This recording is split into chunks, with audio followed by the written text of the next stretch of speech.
August 1st, the Hangouts on air go away, boys. Uh-oh. It goes away. August 1st. The countdown has started. Yeah, I gotta make a decision as to what I'm gonna do. I'm gonna either switch it up or go back to pre-recorded and then premiere the shows, which we could do. Yeah, that might be kind of fun. Yeah. Hang out in the chat.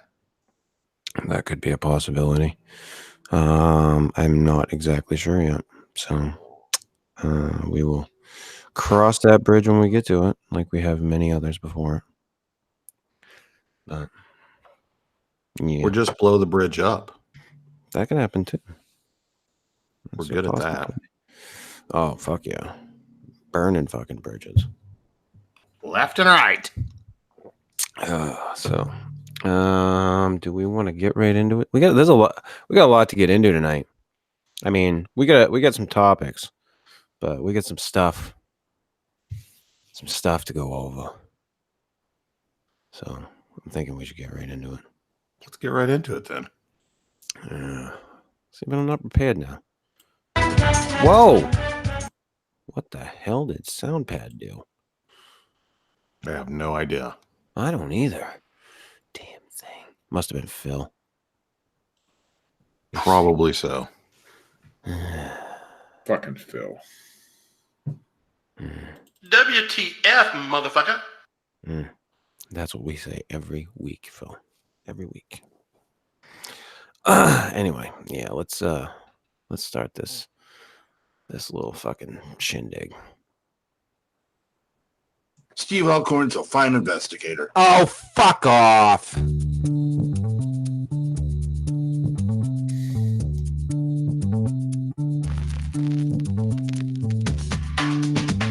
This is the Fortean Slip with your host, Chris York. I don't need porn, Chris. I have a good woman. Listen, I have a good woman. I still watch porn. Co-host, Steve Alcorn.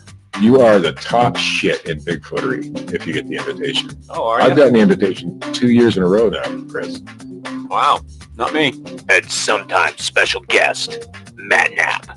It's part of growing older, you know? Maturing. Makes me more dignified and stuff. Okay, George Washington. I opted for the... Is that what meth addicts say? That make me more dignified. Taking on all things strange since 2013. Wait a minute. I don't know what the hell. Are you saying that he's pregnant? Possibly. Was he implanted by one of these teenage aliens? Did it happen to Arnold? This device, which comes as part of Nintendo's Quality of Life initiative, is going to have kids running around banging their heads off bricks. Yeah. You're about to witness the strength of creep knowledge.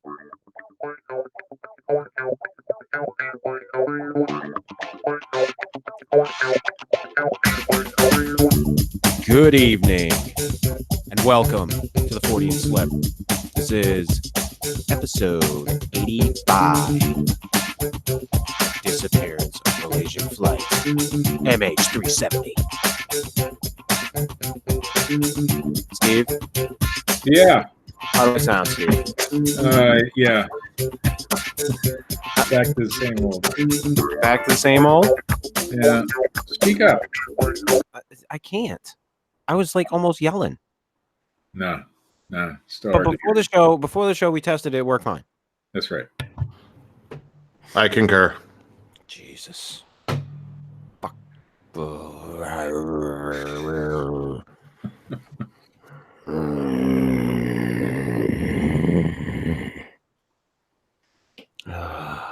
You know, sometimes you just want to go, fuck this shit. just fuck it. So, yeah, I've had an interesting week. Oh, yeah? Yeah, Steve. It's been interesting. I didn't share with you. No, you did not. My week's events. I had a lot going on. between working in the fucking blaring hot sun and having conversations with people. Oh yeah. Yeah, yeah. And you know, I did have a conversation with one Ryan Redding. Oh, Ryan. Yeah. Yes. Which went about as well as you can expect, So not good. with Ryan. And to Ryan's credit, he has started some dialogue with some people. Some people. Now, are they people that I necessarily want? Some of them I would love to have conversations with on the show. Yes, absolutely. Some of them not so much. Huh. But we had made some jokes. Yes. Jokes. Yeah. we And made jokes. We made some jokes, and we had called him out. And I am gonna say, for the record, I almost instantly regret it. Oh boy. Almost instantly. Almost. You know how you get those people who say, Steve, but I'm just trying to help you. Yeah, I've had those. Yeah. People. Sure. Yeah, you know exactly what I'm talking about, yeah. don't you? Yeah. Yeah. So I'm glad that I could get psychoanalyzed by a gentleman with no previous training. Oh, who was that? Mr. Redding. Oh, Mr. Redding psychoanalyzed you. Yes. I'm I how was it he described me, Matt? I'm an introvert. Yeah. You're an introvert who externalizes everything. You do what now? Yeah. Ryan, I think you're talking about me or Matt, not Chris. Yeah. The guy who isn't afraid to say anything and hosts a live podcast weekly where he puts his entire personal life on the air for whoever wants to hear it is an introvert that holds things in. Huh. I would have never known. I don't, Are you getting help for that? I am. It's called This Show. For anyone who doesn't understand, like it to tear down a wall, this show is my fucking therapy. Yeah. Like this is how I get my shit out. So go fuck yourself. And so I mean he went on a tear, and it was so fucking passive aggressive. You read it, man. I was gonna read everything on air, but I'm not gonna. And simply because I just went through it all, and it's fucking long. How much he just went on and on about how my business model sucks, and business model for what? You're not giving the people anything, and he's just trying to help you, Chris. He was just trying to help me, but the show's dying, and it's been dead for years. This show's a fucking zombie. Yeah, I mean, it has what it has, and he wanted to know my goals, and then he's like, your show's shit, and I'm like, dude, like, what the fuck is this? What's your 3-year plan, Chris? And he's like, then that's when he called me the introvert who externalizes everything, and no, I externalize everything. I'm an introvert that externalizes everything. An introvert. Steve, you don't understand. Okay? And he also his level. I'm not at Ryan's level. You're right. And then he also said that everybody knows it and talks about it. I'm an introvert who externalizes everything. I've never looked up the Chris York Reddit. I need to look into that. Yeah, we need to check into that one. Everybody talks about you? Uh-huh. That means you're still famous. But the show's dying. The show's dying, man. Everybody's talking about him, but nobody's listening. Yeah. Everybody's talking about it, though. Ryan, how's your show doing? Oh, you could have ended the whole conversation just like that. How's your Bigfoot career? So, and he's like, oh, well, everybody freaking judges me on it. I didn't lie. It's like, dude, your stuff is bullshit. We've commented on it. We've given our thoughts. How you managed to make it anywhere in the Bigfoot community is beyond me. Not really. Yeah, No, that's actually, a good point. he's not yeah, even one of the insane ones. Yeah. yeah, and so I just whatever. But he did say he did get in touch with me and said that Steven Stroifert was considering it, and he did. I have in fact had conversations back and forth with Steven, which I have not had in years. Why would Steven Stroifert want to come on a show that's dead and dying? Well, Because he's like a fucking vulture. Well, no. He and he actually questions, why he should come on the show. He's like, why should I come on the show and have you guys bash me? And I'm like, dude, let's have a conversation. I mean, I'm not gonna, try to backdoor you or fuck you over, or this isn't a gang up or, conspiracy against you. It's just, let's have a fucking conversation. We disagree on shit. That's obvious. But let's talk about it. Let's not call it something. He wants, he tried to make me generalize on a topic, and I'm just like, let's just talk. It's obvious what we're going to talk about. Fucking Bigfoot. Fuck's sake. You own Bigfoot books. You are in fucking Willow Creek. I mean, come on. You live in fucking Humboldt County. What else do you have there? Martins? Well, actually, yes. Well, yeah, there's the He's like, are there any Dollar Trees? Sure, yeah. A Walmart. But he had said that he didn't want me to talk about a certain someone. And I said, I don't mention that person's name. I just, joke about shit. And but I'm not out to fucking get him. I just wanted to have a good conversation with him. If he wants to come on, and if he decides to, that's great. And if he doesn't, so be it. I'll have the conversation with him. Have you run this all by Mr. Redding? Make sure that it's that this is okay with his plan for what he sees us doing. Yes. I don't know. No, I mean, he's the one who contacted Steven, so I figure. Well, we were making jokes about people hating Chris and talking about people who have like gone off on us and banned us and things like that. So I rattled off a list of names. Like, hey, while you're trying to get Meldrum, why don't you just get blah, blah, blah, blah, blah, blah. Right. And apparently Ryan contacted each one of those individuals trying to get them on the show. Which is funny. How many of them said yes? Basically like three out of the 4 considered it. Oh, wow. And I've spoken to one of them. I guess. So the other one is Richter. And I'm going to be honest. I threw Richter out there. Like, I was just like, yeah, fuck it, whatever. But to be honest, I don't even know what we talked to him about. That's just me being honest. I don't know what we'd really talk to him about.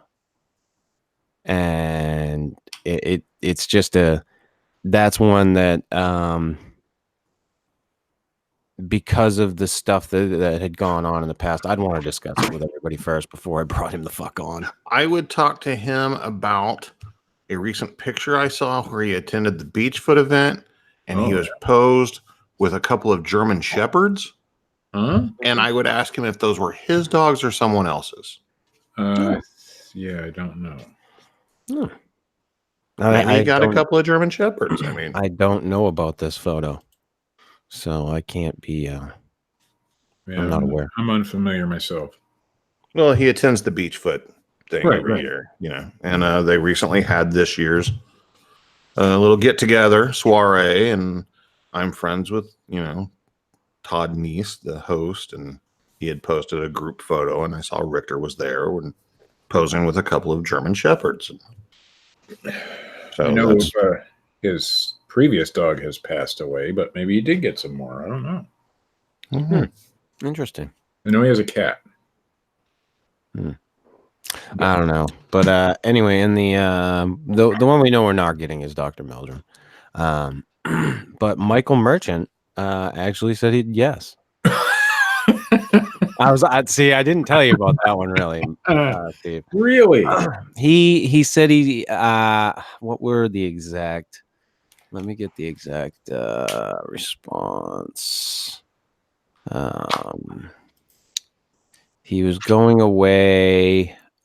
He said, I'd go on there, but not this Sunday. Will have to be when I'm free. He just went on a, I guess, a Bigfoot expedition. Oh, yeah. What did he find? I don't know.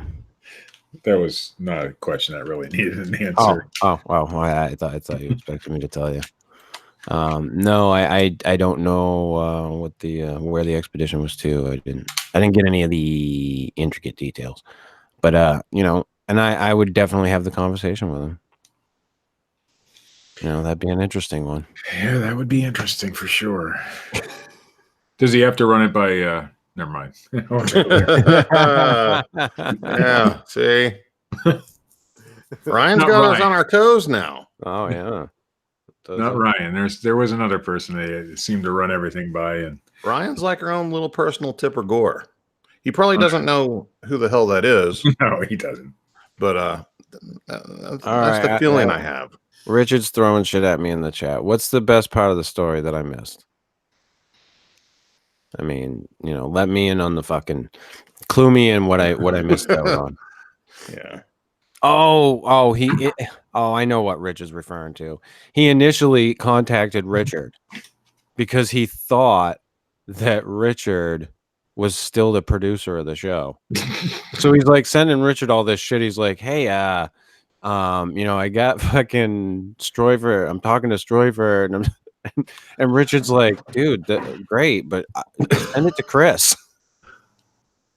So then he starts sending it to this other account, this other Chris York account. I'm like, that's not me. So some other dude named Chris is like, what the fuck? And I just want to reiterate that the whole thing was just part of a joking conversation. Like there wasn't ever a question of would they come on the show or would they be willing to, or do we want them to? Like, right. Not really. And now, thanks to Ryan, we have this situation where like, oh, they want to. Okay. All right. How bad must their careers be in Bigfoot? You don't want to be on our show. Yeah. Just saying. Well, I mean, there's like a lot of podcasts and TV shows and movies that Boggy Creek was just re-released. that like I know Steven's been involved in a lot of media projects. Usually from behind his counter at Bigfoot Books. Usually, yeah. Well, I'm pretty sure he's the only one there, right? Right, but I'm just saying, typically he's like at the store, so kind of like one could construe that as a promotion for his store. Yeah, and him taking advantage of that. Well, and all right, so and if you don't mind me bringing it up, your caveat about the whole thing, right? Okay, right. so I have no problem. So Matt's big problem with having Steven on is Steven bringing up Bigfoot evidence, which is how Matt makes his money, or one of the ways that Matt makes money is through Bigfoot evidence. He runs the website for Sean, and he does it in a manner that Sean wants him to, which is completely fine. Because Sean is your quote, not technically, but your boss. So you have right. So, and Steven had asked that I not speak about a certain someone, and I'm like, dude, I mean, I'm not going to talk about her anyway because I'm not going to bring her name up. I make a fucking joke that you and I have had sex with the same person. That's it. If anyone wants to go out and do the fucking research, they can find out who the fuck it is. It's not fucking rocket science. But I fucking lost my train of thought. Where was I going, Matt? Bigfoot evidence. Oh, Bigfoot evidence, yes. Fuck, Jesus Christ. Like I said, my week's been a fucking blur. So anyway, he says, well, I said, we're not going to talk about that. And, I'm asking you not to bring up Bigfoot evidence if you get into a discussion, or, a back and forth with Matt, where that's that's part of your argument. It's irrelevant. And he's like, those are two different things. And I'm like, okay, here's the thing. You own a fucking bookstore. How many bullshit Bigfoot books have you sold? All of them. Can you give me the figure? No, you can't. We all peddle bullshit in one way or another. That's right. And it's it's how we make our living. It's irrelevant to the conversation. It's completely fucking irrelevant.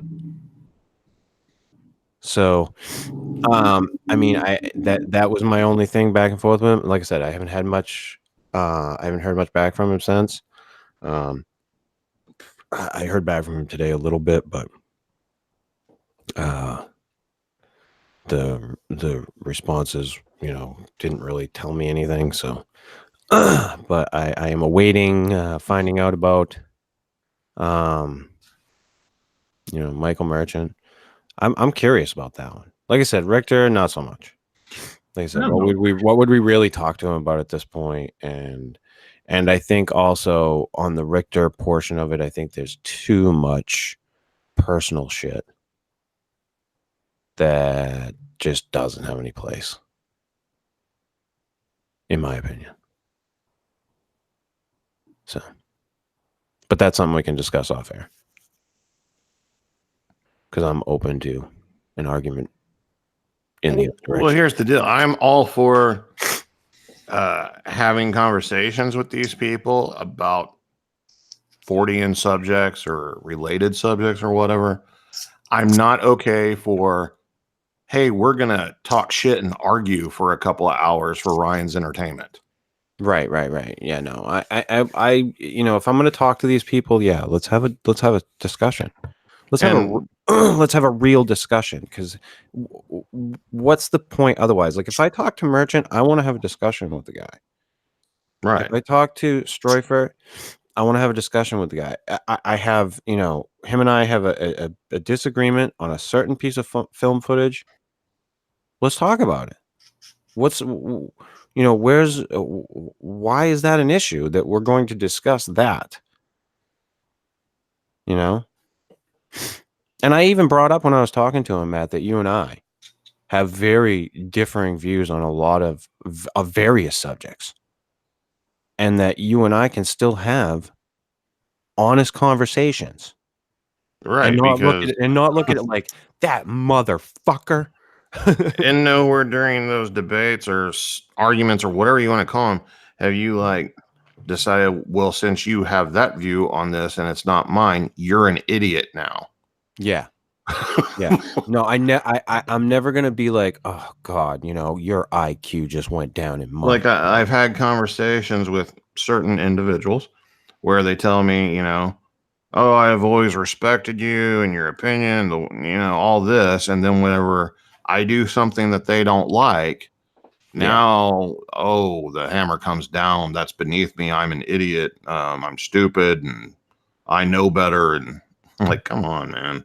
Yeah, it's foolish. And I've said many times now, that's one of the bigger problems that's going on right now, is this whole, I don't agree with you, so therefore you're the enemy. I must destroy you.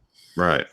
And that, I just find that to be a very short-sighted way of thinking.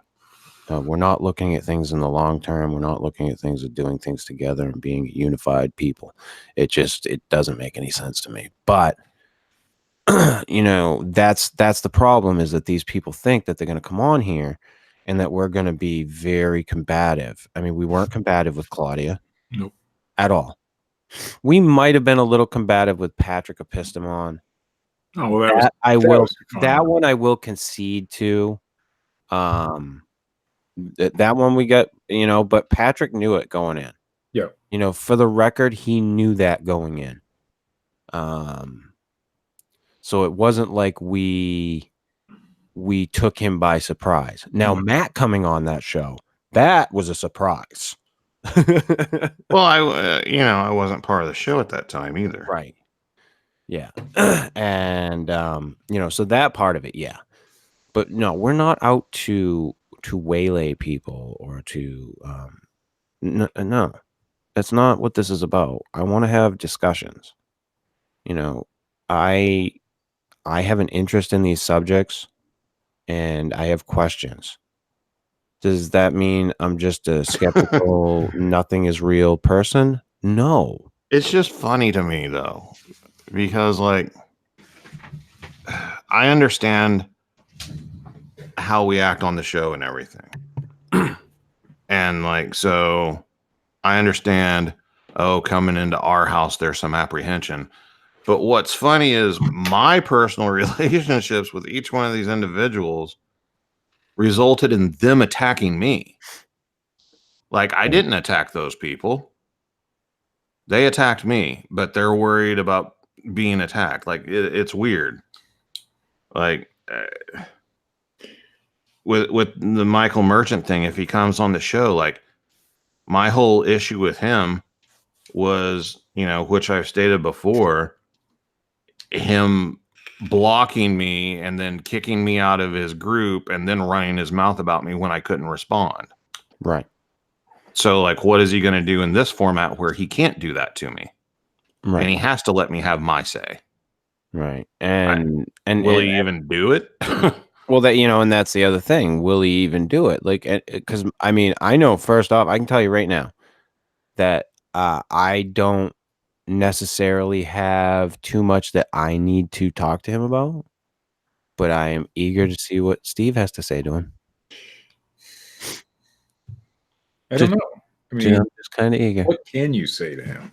Well, Steve, the reason being is I know that Merchant touched his sore spot in you at one point in time. Well, as well as you. Yeah. But I know that it was like he kind of took you aside and it bothered you. So I don't know, like this is the thing. I don't know. I'd like to have these discussions and I'd like to talk to people. But, I want it to be honest and I want it to be open. I don't want to have all these fucking caveats. I don't want to have so many caveats that we're just fucking dancing around shit. No. Because that's stupid. There's no reason for that. Stroyford did ask me about Smeha, the Sierra Kills stuff. He did try to go down that road a little bit with me. Because he's like, what were your thoughts on it? And I'm like, to be honest, from the moment I met Justin, I said he was a prankster. From the moment I met him. I think if both of you remember, you'll remember me telling you that from when I went out there. But I mean, and I went down through the litany of what I thought about the whole thing and how. Well, at this point, I believe it's utter bullshit. Right. But there was a time that, I couldn't find any real faults in the story. Yeah, there were small inconsistencies, but nothing. And when you question the guy, it wasn't, he always had an answer. Right. And I was always on the fence about it, but nowadays it's like, oh yeah, complete and utter bullshit. Yeah. But and it was I mean, for the sake of a documentary. I'm also trying to understand too if this is Ryan's submission for the producer. If it is, he failed. Well, if you remember, even though he's putting all this work into producer activities, in the conversation, he did state the only reasons he listens to the show is so he can go into the chat room and talk shit. Yeah. Oh, nice. Doesn't leave real high marks for producer status. Well, every show has to have one of those, though. And the show is dying, so why would you want to produce it? Yeah, what good is talking shit in a dying show's chat anyway? Yeah. And why? Why do you bother? Ryan, you don't make any sense. And I haven't seen him this week in there, so I don't know. Oh, I'm sure he will at some point. Oh, he's probably out contacting more people for us. That's probably why he's not in there. That's good reason. Good thing I didn't mention that a certain woman from Ohio. Which one? Right, Steve. There's a couple. Oh, I guess you're right, isn't there? Either one. Okay. Yeah, Well, there's one that lives fairly close to me. So, yeah, like I said, this week is I think I melted in the sun this week. There was one day I literally, I'm painting a garage and I was on a ladder in the sun and I got down and I'd sweat so much that it looked like I pissed myself. I was like, Jesus Christ. And I mean, just the days after I worked out in the sun, I was just fucking exhausted. So it's been a hell of a week, but You were attempting to create a sweat elemental. yeah, it was my attempt at a sweat lodge. I was trying to have a spirit vision.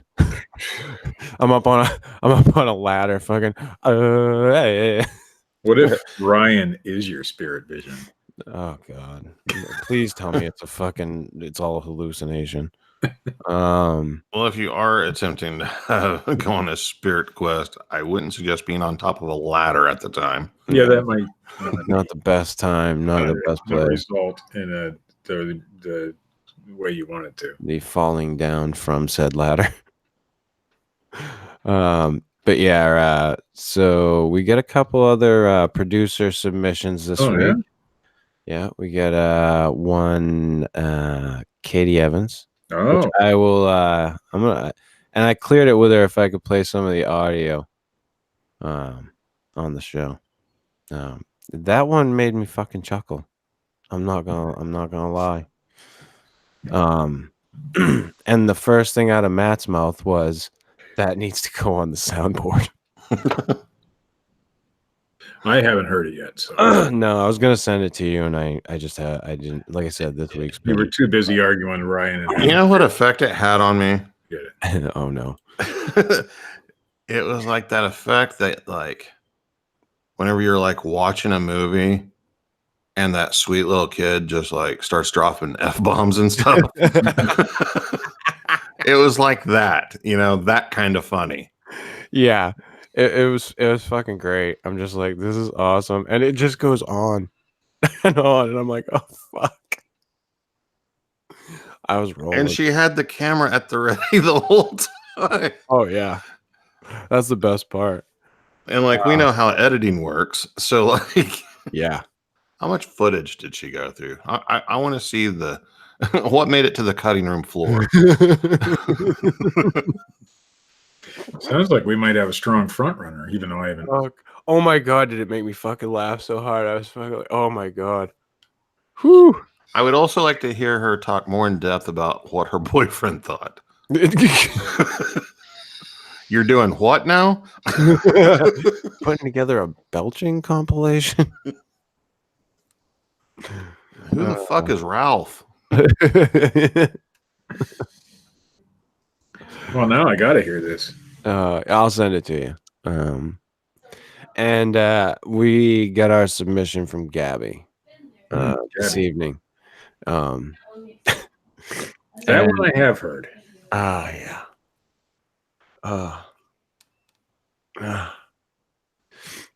I think sorry Gabby, but I think we all came to the same conclusion We just wanted it to stop. Well, here's the deal. Right at the same moment that you started playing it, I had found a link to where somebody had uploaded the piano to Buddy's song from the movie Child's Play. Huh. And I had pressed play at the same exact moment. So during Gabby's video, I'm like hearing her audio with the background music of Child's Play. And yeah, it got a little strange. Got a little weird. Oh God. Yeah, that one was interesting, to say the least. But yeah, we're and so I guess I have to announce it because people don't know. Well, they say they don't know. I've said it many times. Send your videos to theforteanslip at gmail.com. You will have to probably put it onto Google Drive or some other thing to send it through Gmail. I know that some of them won't go through Facebook, some of them will.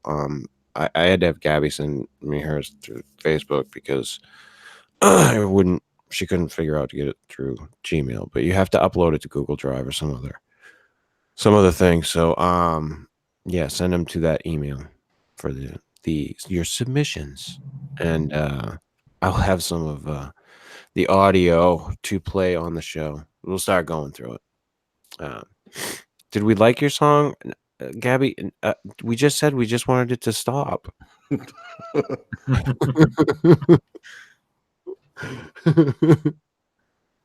It was. Let me explain. It was interesting. Yes, it was interesting. Gabby, let me explain something to you. It's like me listening to episode 1 of the Fortean Slip, where I don't even want to look at myself. Episode 1 or episode 1? The very first episode we did, not the one that I lost. Not the lost episode. No. So. Do you remember the comedic, the female comedian Judy Tenuta? No. Yeah. She would, like, play the accordion. Yes. It reminded me of that. Yeah. I kind of tend to agree with that. I'll have to look that up. Well, not quite as, Right. Yeah. over the top, but thank you, Gabby, for the submission. We appreciate you sending something in at least. yeah, at least somebody sent something. Yes, people are sending something. That's. I mean, we wanted to hear from you all, for fuck's sake. Yeah, I'll post it if you want, Gabby. I can post it in the Fortean Slip. I don't give a shit. Yeah, not a problem. Oh yeah, we'll post that. Damn skippy we were. Still waiting on Dean Cooper's submission. Yeah, Dean. And Dean's like, oh, I couldn't accept it anyway. Who gives a shit? Just send in a fucking video. That's right. Couldn't accept it. Why? Oh, because I couldn't commit. Because he has a contract with the United States government, Steve. That's right. He's all fucking. This stuff he can't talk about, Steve. Well, that parrot's really a robot.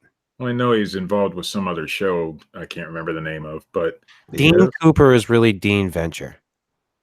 No, I don't know who that is. I don't understand. Of the Venture Brothers. Yes. Still don't know. Way over your fucking head, Steve. Way over your fucking head. Channels that Steve has never had. Don't know. Yeah. Oh God. Can I look it up? Dude, I've been on a Venture Brothers kick lately. Like, you will not believe it. I think I'm on like season 3 or 4. Oh, that show is fucking hilarious. I just go down rabbit holes with it. Okay. All right. So before we get into the topic of the evening, though, Matt, have you watched Dark yet? Okay, so here's the deal. Okay, fuck No. you. The answer is no. Fuck you. I watched episode 1. Okay. Maybe episode 2. Okay. And then I got busy. Uh-huh. And then Stranger Things came up. Yes. Oh shit. Yeah. Which I completely understand. But I do plan on going back to it. Okay. And So the here's the thing. Here's the thing. So Dark, I've been like, I was toying with the idea of watching it for a long time. It's a German TV show that is put out by Netflix. They have 2 seasons. And Steve ultimately was the one that turned me on to it. He's like, you'd like this. And then I was like, dude, this is fucking amazing. Like, how much did you watch it? Okay, I don't know. So I'm like trying to like, connect with Steve on the show, and he's just like, yeah. I watched one season. I Yeah. forgot it existed. I've gotten the foundation that sets up the entire show. Yeah, it's and definitely it gets so fucking wacky. Like it was one of those things where they did the complete misdirection for you. Like, here it is, here it is, here it is, here it is, here it is, here it is. It isn't. like the guy on the commercial with the dollar bill on the end of the fishing pole. No, because that's like a real dollar bill in the end. Just This trying to is chase like, the dollar bill, Steve. yeah. This is like, this is Dallas, who shot JR. Right. Okay. It's this person. This is the person. This is the focal point. And then you're like, oh, wait, is that person the focal point? So the show gets really interesting. And it has everything that I love in it. Time travel and all kinds of cool shit. And very well worth watching. We actually had somebody who stumbled upon the show. This is funny. This is something I wanted to relate to you guys too. We had somebody that stumbled upon the show on YouTube, complained about the ads that I put in the show, which, by the way, I've stopped putting ads in the show. I fucking give up. YouTube, it just hits every goddamn show for not suitable for most advertisers. So it'll have the one whatever fucking ad and then nothing.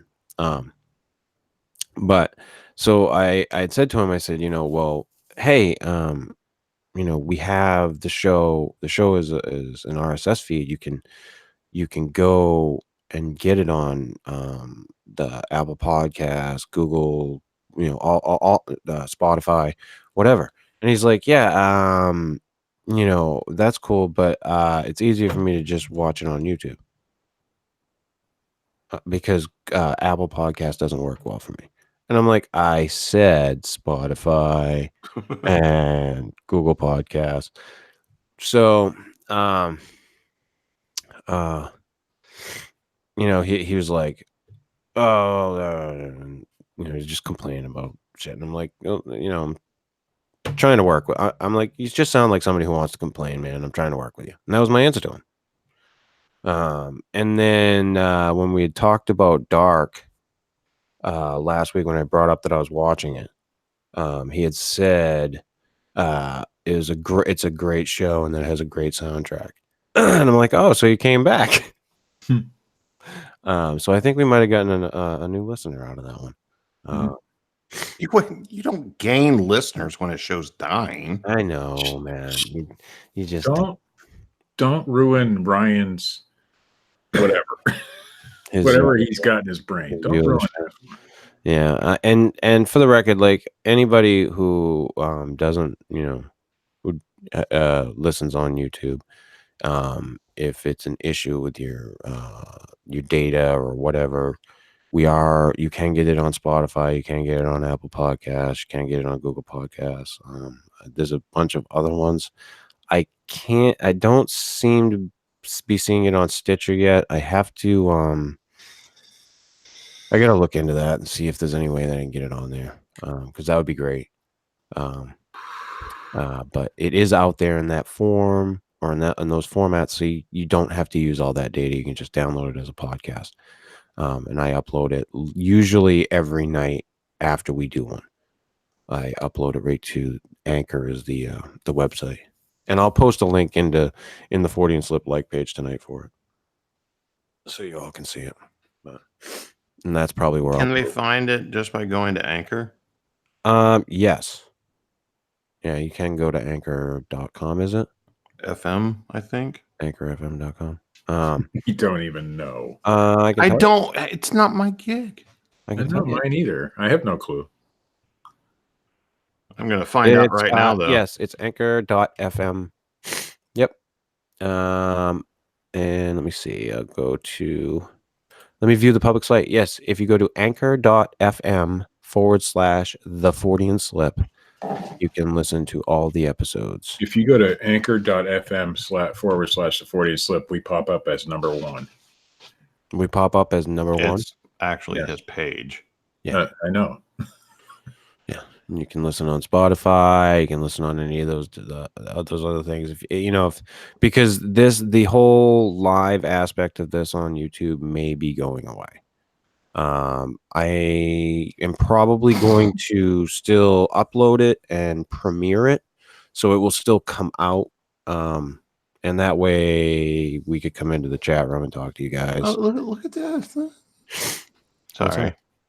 I was just noticing, like, you can like listen to the episodes right here on Anchor. Yeah. You can share them. Yes. But here's an interesting thing: send voice message. Huh. Ooh, you can send a voice message to me. Can you do that live on air so we can see how it works? Send me a voice message, man. Oh God, if I start getting voice, You messages can. all over the place. It prompts me, but then I'm. It's You're there. already using your microphone. You might not be able Right. It can't gain access to my microphone. Oh, this bastard. But yeah, people can send us a voice message. So and I just like to show people, because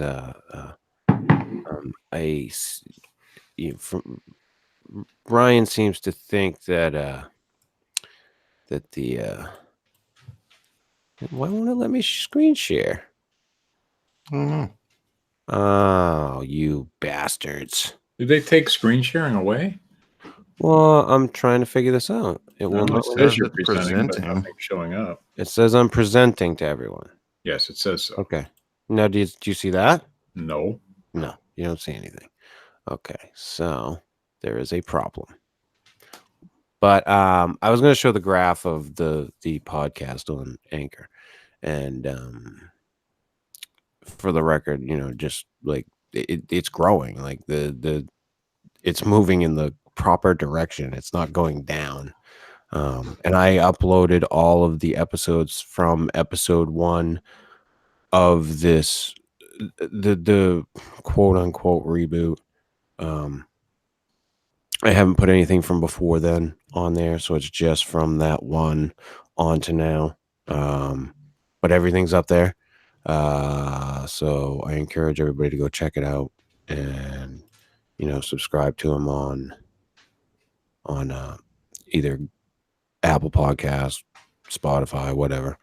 And it, because like I said, the way it is right now is probably going to go away. I mean, unless I figure out another streaming way to do it onto YouTube and have these two guys come in with me, I'm probably going to have to just do a Google Hangout and record the show and then upload it, which is probably going to be the direction we're going to have to go. That's what I'm thinking. Unless anybody else has any ideas. Oh, there are other programs, but I'm not sure how well they work. Yeah, are they ending Google Hangouts Live or the YouTube side of it? Google. It says that Google Live Hangouts are coming to an end August 1st. Google owns YouTube, so Yeah. yeah, because like Steve said, there's other programs where you can do live things like this to YouTube. Mm-hmm. But if they're ending it on the YouTube end, then none of that's going to matter. Yeah, I don't know what they're doing. Katie's asking, "Oh no, does that mean no more live chat?" Well, We don't know yet. Well, here's the thing: we don't know yet, and for 2, even if we do start uploading the show, I'm going to do it as a premiere so that everybody can come in and listen to it as it's after it's uploaded. So I'll set a time and a day. It'll probably be Sundays. for it to be uploaded onto YouTube for everybody so that they can listen. And then they can come into the chat room. There'll still be a chat room for you to come in and talk in. For those of you Premiere. who are not familiar with premieres, they're the same as a live show, except the show itself isn't live. I mean, the chat room is still there and all that. Right. I think, I mean, we don't do super chats and things like that, but you can even do that in a premiere, I believe. So it's the same thing, except we just won't be live. Yeah. And So you we can won't also do interact. you can also, you know, if it needed to come to that, do like a watch party event on Facebook and just play the show off YouTube and have your chat on the Facebook page. You could, yeah. Yeah, I could do that too. I'm going to guess, though, that YouTube has been promoting people going live pretty much a lot lately. So they're going to have another option somehow. Yeah, I don't know which direction they're going to go with it. I just know that I'm going to continue to keep doing this. Like I said, the anchor side of it, you know, the audio only podcast version of it's doing very, very well. It's growing, so I'm happy with the growth that's turned out from it. And I've that's been with no promotion on my end at all. That was just me throwing it out there. I think I mentioned it a couple of times. And that's Well, I just- doubt any of the growth there is coming from people listening to it on here. yeah, most of the people that listen to it on here don't go on there to listen to it. A lot of them don't even know how. Yeah. Like, you know. So, I don't but yeah, I just wanted to assure everybody that, you know, I'll still be continuing to put it out, and we will put it out I will put it out as a premiere, so it'll still be like a live show. You'll still be able to have a live chat, you guys will, and I'll be able to be in there. And I mean, I'm in there now, but I can't really participate as much, you know, while I'm trying to do the show, because then I get fucking sidetracked and go off on tangents. But, you know, sometimes those are fun too. So I'll try to keep the live show aspect of it going, and but we'll see what happens. The podcast will remain. So I teased that I want to talk about Frederick Valentic, the Australian pilot that disappeared. And I brought it up like briefly. And I did a little research today. Watched a couple of things, checked out some things. Now, one of the things that I did not know about Mr. Valentic is that he was a UFO alien enthusiast. I did not know that. Yes, and he even spoke to his father about being afraid of being abducted by aliens or taken by aliens. So that raises a lot of questions about Mr. Valentic. So anyway, for those of you who don't know, Frederick Valentic, as I said before, was an Australian pilot. He disappeared on a training flight in a Cessna 182L over the Bass Strait on the evening of Saturday, 21st of October, 1978. And he was 21 years old. He was not an experienced pilot. He informed Melbourne Air Traffic Control that he was being accompanied by an aircraft about 1,000 feet above him, and that his engine had begun running roughly. And then he reported it's not an aircraft, and he was seeing lights above him, and then the last transmissions that came from him sound like metal on metal. That's what people describe it by. I listened to it earlier today. I was actually going to try to rip it and play it, but I didn't get a chance to do that. It sounds interesting. I can't really tell if it sounds like metal on metal, but it sounds like something. But there are a lot of theories about this guy, like whether or not he faked all of this, that this was intentional. One of the theories is that this was completely intentional, that he radioed the tower saying these things, and that he intended to crash the plane and then tell his story. Like that's one of the prevailing theories, I guess. The other is that this was a suicide attempt, that he intended to kill himself. Of course, there's the theory that he was actually abducted by aliens. And there was one other one I can't quite remember, but because I watched this long video that went through everything, because this story is very short. It's not there's not much on it. There are people who think that he wound up flying upside down. He was seeing lights on the water, but I guess that's disputed because of how long he saw the lights above him. There's no way he would have been able to be upside down for that long. And he wasn't inside of a vacuum chamber. He was in a Cessna. Right. Like you would know if you were upside down. Right. And the interesting thing is that they've never found anything. They found nothing of his plane. No him, no plane, no nothing. It is a very strange case. You said he was interested in UFOs and aliens and was afraid he was going to get abducted. So even if there was something above him, which there may have been, he may have automatically just assumed it was otherworldly, right? And then took actions that made it, end badly for him. Freaked himself out. Yeah, freaked himself out, even though it was probably something completely normal. Right. That would be my theory. Or he was afraid of being abducted by aliens because it had already happened and he didn't know it consciously. Right. And then the aliens came back and abducted him for the last time. And his plane too. Sure. Or they just abducted him out of the plane and the plane fell into the ocean. Well, they haven't found any remnants of the plane. Well, ever. they hardly ever do whenever planes hit the ocean. Well, yeah, it depends on how far out you are and things of that nature. And you got to remember too, like they lost contact with him, so they knew he was gone. Like the search went right out. Like, so usually with something like that, like he was on radar, you're going to know right about where he is and be able to find it. And for some reason, they found nothing. I'm going to go.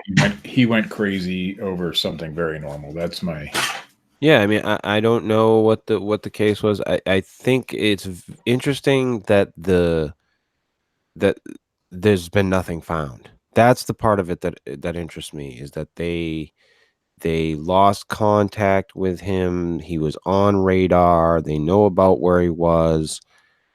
They knew the intended route, and they haven't found anything. If they had found something, we probably wouldn't even know about the guy, to be honest with you. Nothing would have ever been made much of it if they had found a wreck. Well, unless, of course, there was some strange markings or well, there's still the audio of him saying that there was something strange. Yeah, but he would have, let's say he survived this thing and went on to tell his story. Well, people would have, I'm sure, debunked a lot of that by now because he was already a UFO believer. I mean, what's the odds? Yeah. Unless, of course. No, I agree. I think there's some fishy things about the whole story. What was his mental state prior to getting on the airplane? A lot of people say suicide might have been his goal. Right. What was his mental state besides believing in UFOs? Yeah, that's one of the things that people do believe, is that it was a suicide run. But was there any indication that he was having those kinds of thoughts? And now, a lot of the times I know, because I've been through it, not myself, but people, I know people, I've been through, you know what I mean, Chris, I'm not going to go there. Right. But, usually there's signs. There's not always, though. Not always. Not always. But it's also kind of interesting that if he was in fact suicidal and had those plans, he takes the time to radio with this concocted story, but doesn't say anything about wanting to commit suicide to anybody. And that's how he chose to go out. That'd be a hell of a way to go. Making everybody think you were abducted by aliens. But usually suicidal people tend to, I don't know, feel sorry for themselves, and they want to be remembered for something. So they tend to, Some of them do. somehow leave a note, whatever. Not always, though. I mean, there's always those cases that none of that happens. But I don't see him concocting a story like that on a suicide mission.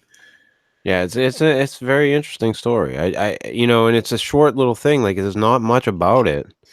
Like, this guy didn't have like a long career in aviation or anything. He's young. He's only 21. Yeah, and just boom, gone. So, I- it just got me, because we had gone over the whole like Bermuda Triangle stuff, and those plane disappearances, and this one just got me thinking because I had forgotten about it. It had been brought to my attention a long time ago.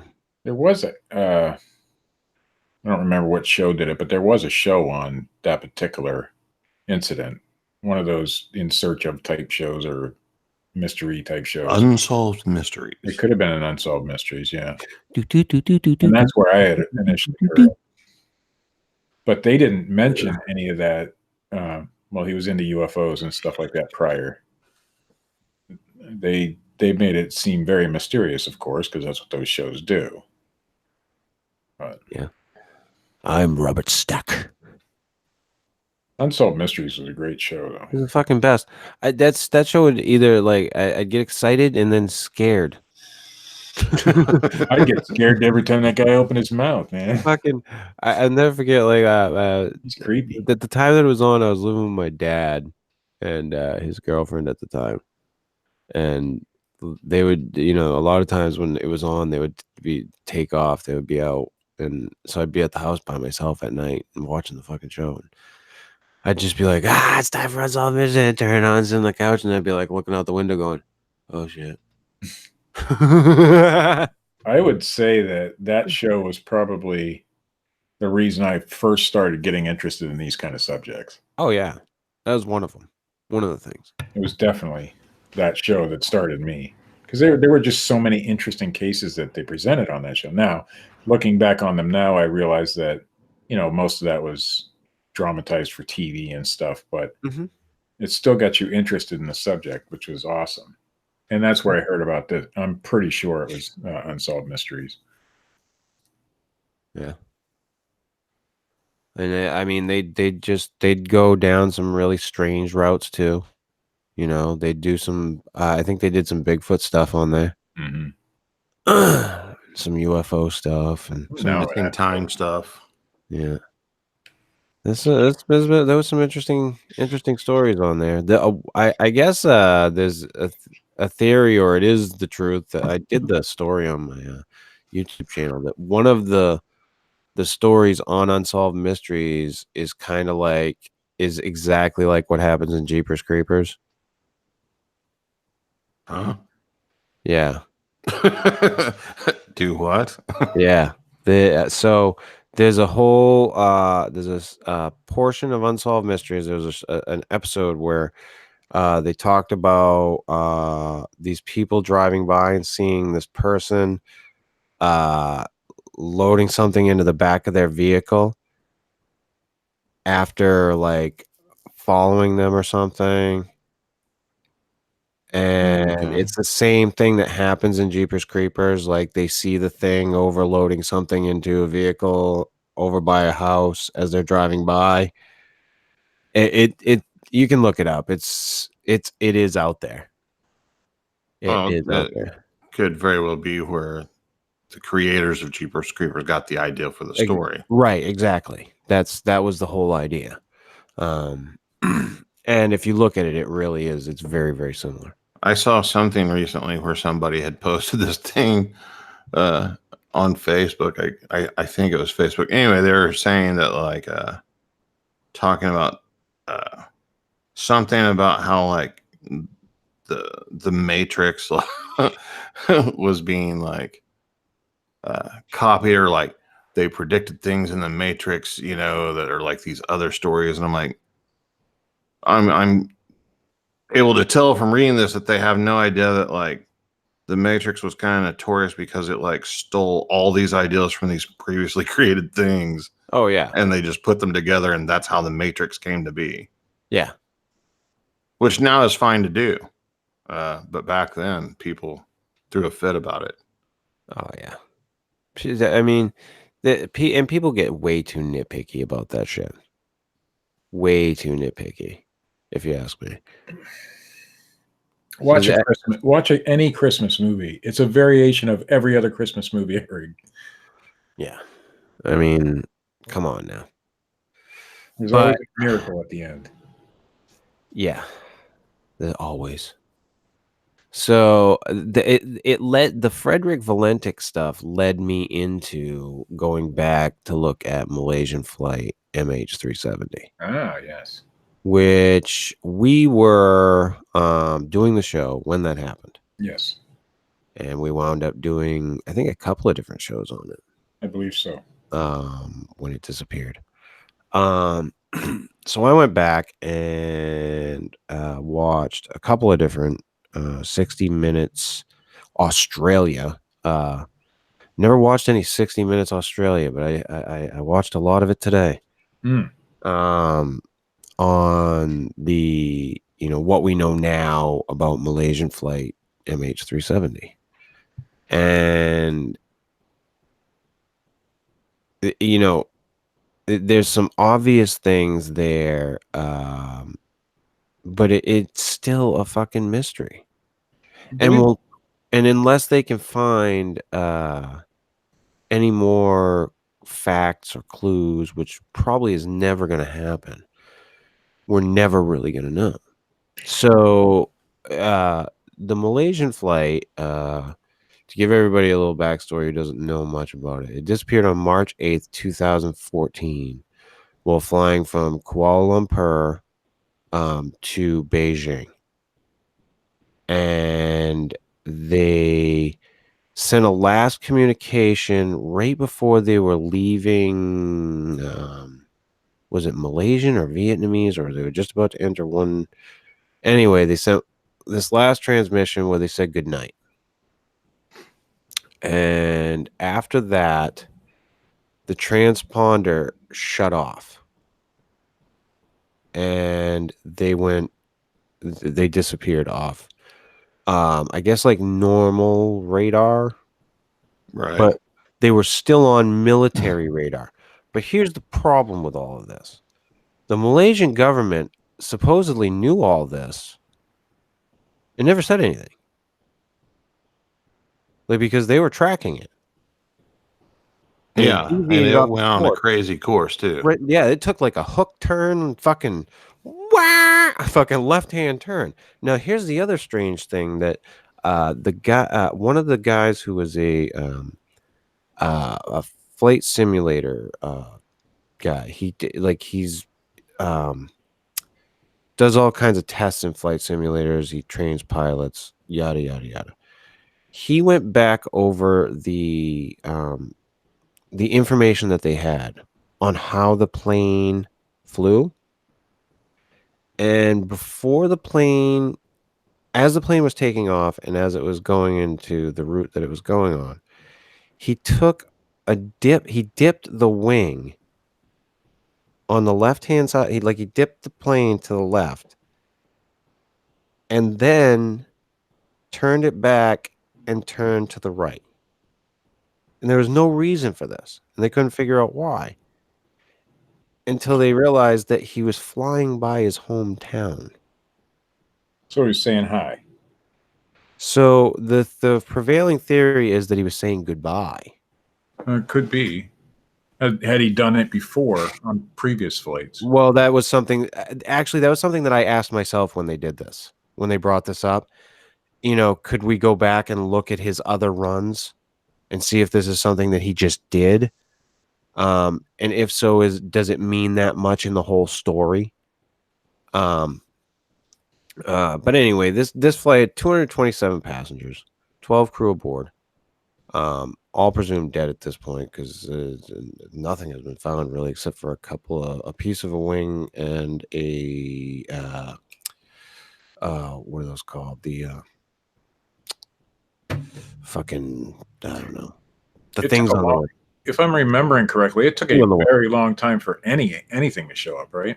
Yeah, it took forever for them to even find anything, and they have not found anything else. They haven't found anything of the fuselage of the aircraft, no bodies, no nothing.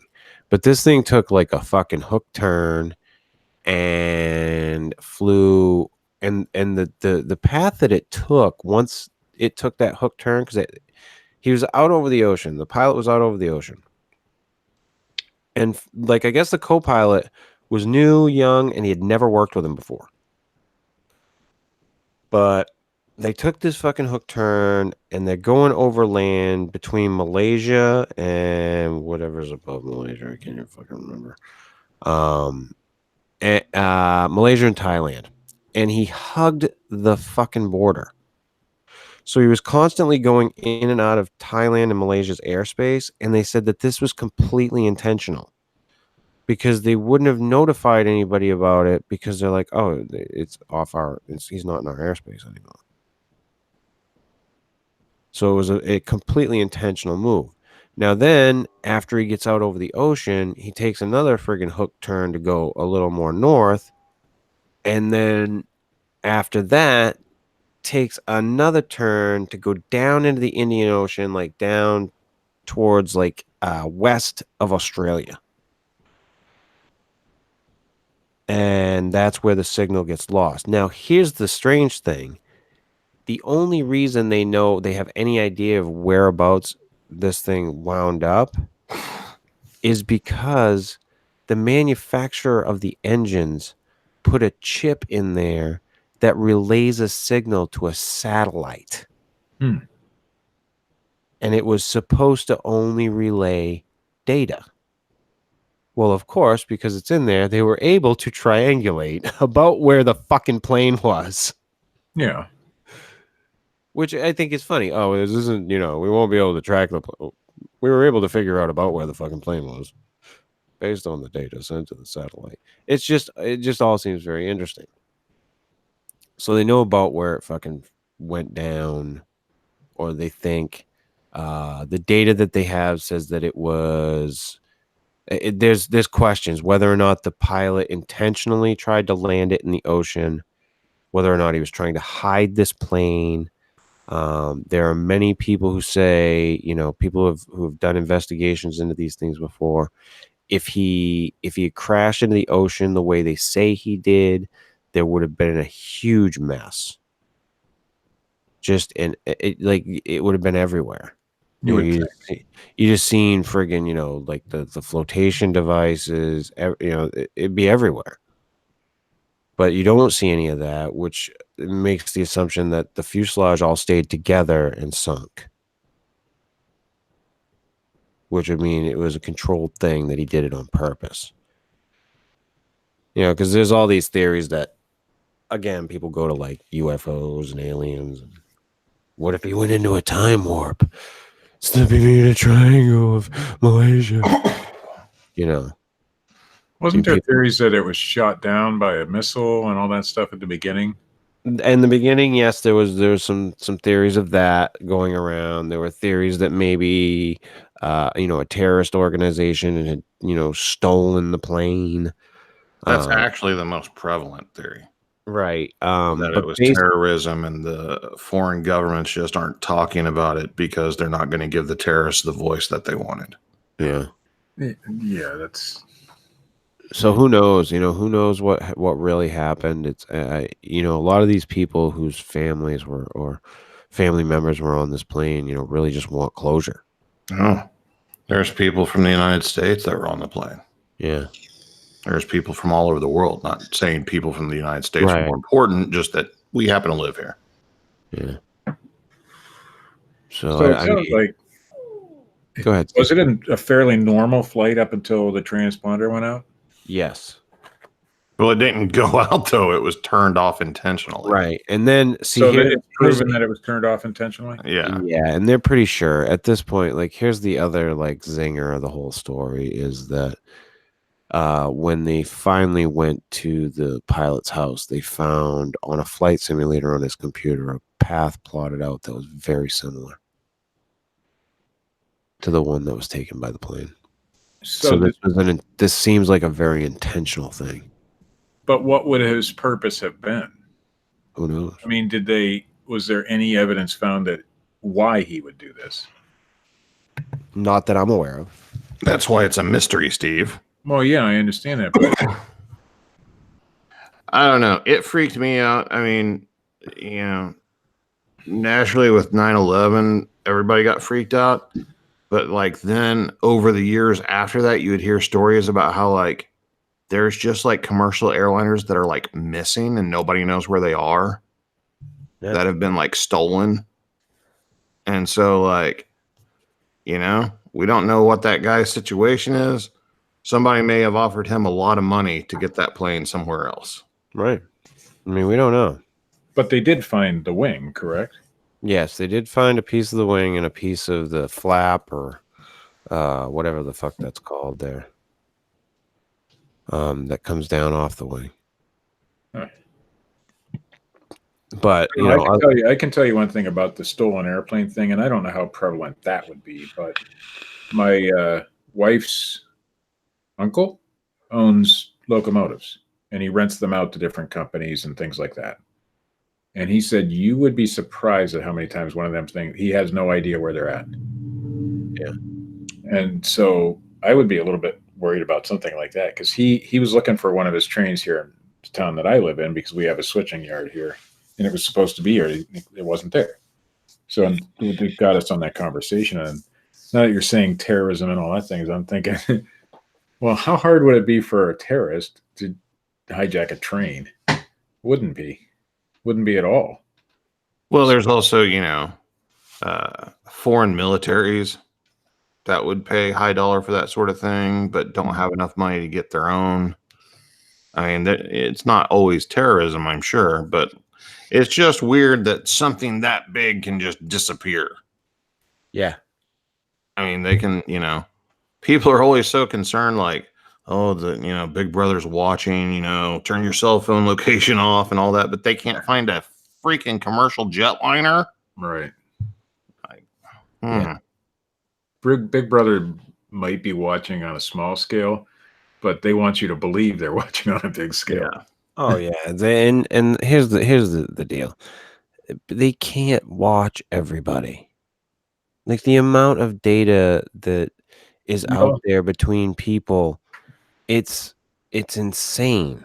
Everybody would have to be an employee of the government And be looking over everything else. We are. Yeah, and for the record, like, yeah, we already do. We do it to ourselves. And that's the thing. Like, everybody was always worried about Big Brother. We're Big Brother. Mm-hmm. We became it. Like, everybody's everybody gets offended. I'm offended. I'm hurt. Here, this person's doing a bad thing. Fucking barbecue Betty. Go on your local Facebook group and see how many "this guy ripped me off" posts you find. That's the same thing. It may not be true what they're saying because they're just upset that something didn't go their way. But Chris found something way worse than "this guy ripped me off" on Facebook. Well, you know what I mean. That kind of thing. Yeah. What'd you find, Chris? What did I find? That Facebook page about that girl. Oh yeah, there's a lot of that kind of stuff. Where yeah, fucking hell. I tried to wipe that one from my memory. Yeah, and I didn't understand that. This was horrendous. I open up Facebook one day, and I have a sponsored post, which means whoever owns this page or runs this page in a local town around here paid to have this advertised to hit people. And just and just May I say trash something political for a second? that. I'm not promoting or anything. I'm just pointing out that a local gunsmith could try to run a sponsored ad on Facebook and get totally denied Right. and possibly removed from Facebook entirely. But this sort of thing was allowed to be purchased and sponsored. I can't believe that it was allowed to be purchased. What was the general gist of the page? It was just literally just a bunch of hateful, vicious, personal attacks on a person. Yeah. It was just a whole page dedicated to this person's a slut. They had singled out a young woman in a specific area, giving away personal information about her, Yeah, they had, and like, phone numbers claiming up and that she everything. was like intentionally passing around sexually transmitted diseases and doing all these horrible things. And Yep. it was a sponsored ad on Facebook. Yeah, she's intentionally spreading herpes. That was the fucking Had pictures of the young woman, everything. and it was vicious. And that's the shit that's going on. It's great stuff. It's good stuff. Yeah, it doesn't take long with the reach of the internet now to ruin anybody you want to. Yeah. And the problem right now is too, like with a lot of people, and this happens to a lot of people where they're accused of something and that stain never leaves. Right. Yeah. Doesn't matter if they're innocent or not. Well, you always see the accusation. Yeah. You never see the final outcome of the retraction. And there's so many of these media outlets and people who just do it viciously and they do it to ruin people. And it's horrible. And it all goes back to what you were saying earlier, whenever somebody disagrees or has a different opinion. Mm-hmm. And it's that vicious attack. And it happens on both sides, and I'm sickened by it on both sides. It's not like I'm sickened by it on one side. I'm sickened by it on both sides. In the case of that young girl, though, 10 years down the road, somebody's still going to believe that about her. Yeah. Just because they may not remember where they even saw it. And that isn't even the point where they saw it. It's just now because the accusations are out there. Yeah. It may not even be true. Most of it probably wasn't. It was probably somebody who. But let's say that there's some girl out there who's with a guy and that boyfriend of hers knows this girl, and now he gets some sort of STD and gives to this girl. She's going to automatically think that it was her and go after her. Yeah. Like we push how the importance of anti-bullying. You have all these celebrities pushing the anti-bullying campaign in schools and everything. And we see these stories where these little kids, take their own lives over bullying, but we don't talk about how it carries over into the adult world as well. And it's much more vicious in the adult world. I mean, it can be. Well, it's the fact of the matter is that things like this can ruin people's lives. And, I think that the whole thing is that we need to, look at how we go forward with accusations. I mean, if I mention right now to both of you, Duke lacrosse team, what do you think of? Rapists. Yeah. You know why you think that? Nancy Grace. People like Nancy Grace. Oh, I can't stand that woman. I'm sorry. Any of you guys are fans of Nancy Grace. Right. Yeah. I mean, go fuck yourself. And that people like that just they don't think before they get out there. This is the news. We have to report it. I want to talk about Nancy Grace. The news should be reported. Yes, absolutely. Okay. Here's for instance. Remember the Me Too movement that was so popular? Yeah. Mm-hmm. Okay. You remember the accusations against Kevin Spacey came out? Yes, correct. That has all been dropped. There's accusations that the guy's been paid off, though. Well, of course there is, because it was dropped. So now you have that side pushing that, message. Right. That So, like, oh, well, he must have been paid off. He couldn't have been lying. Right. So the whole thing is like, okay, and I think when Kevin Spacey came out, he was like, I may have done things like that in the past. Like when he had made his whole video, and that was kind of weird too. The whole like, I'm gonna send out this video as if I'm my character from fucking House of Cards. Like, I love Kevin Spacey as an actor and all, but that was a poor choice. Yeah. But I'm saying he lost his career. Right. And that made way bigger headlines than they literally replaced him entirely in a movie. Yeah. Without anything being concrete. Everything was just accusations.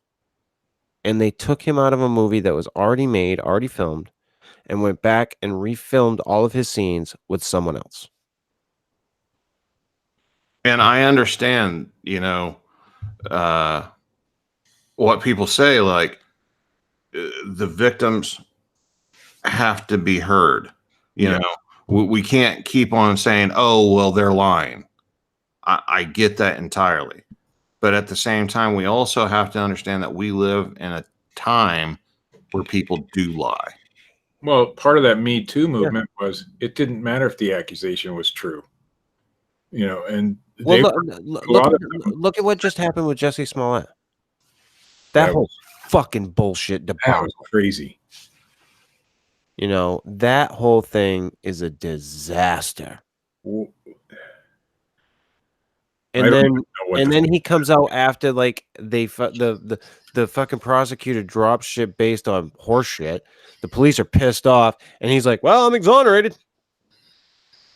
It's like, no, you're not. People lie. When did it become? Well, it's always been in people's minds okay to lie for personal gain or political gain and stuff, but I think it's just gotten so far out of hand that it's become the norm, and that's not good. Yeah, that's what you do. That's what it's become. But going back to Nancy Grace for a minute. Well, here's what pissed me off about this woman.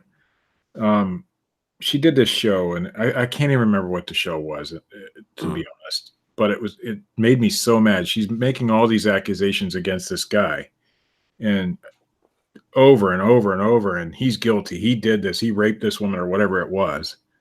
The next show, it came out during that week that none of that was true, and the person had lied about it all.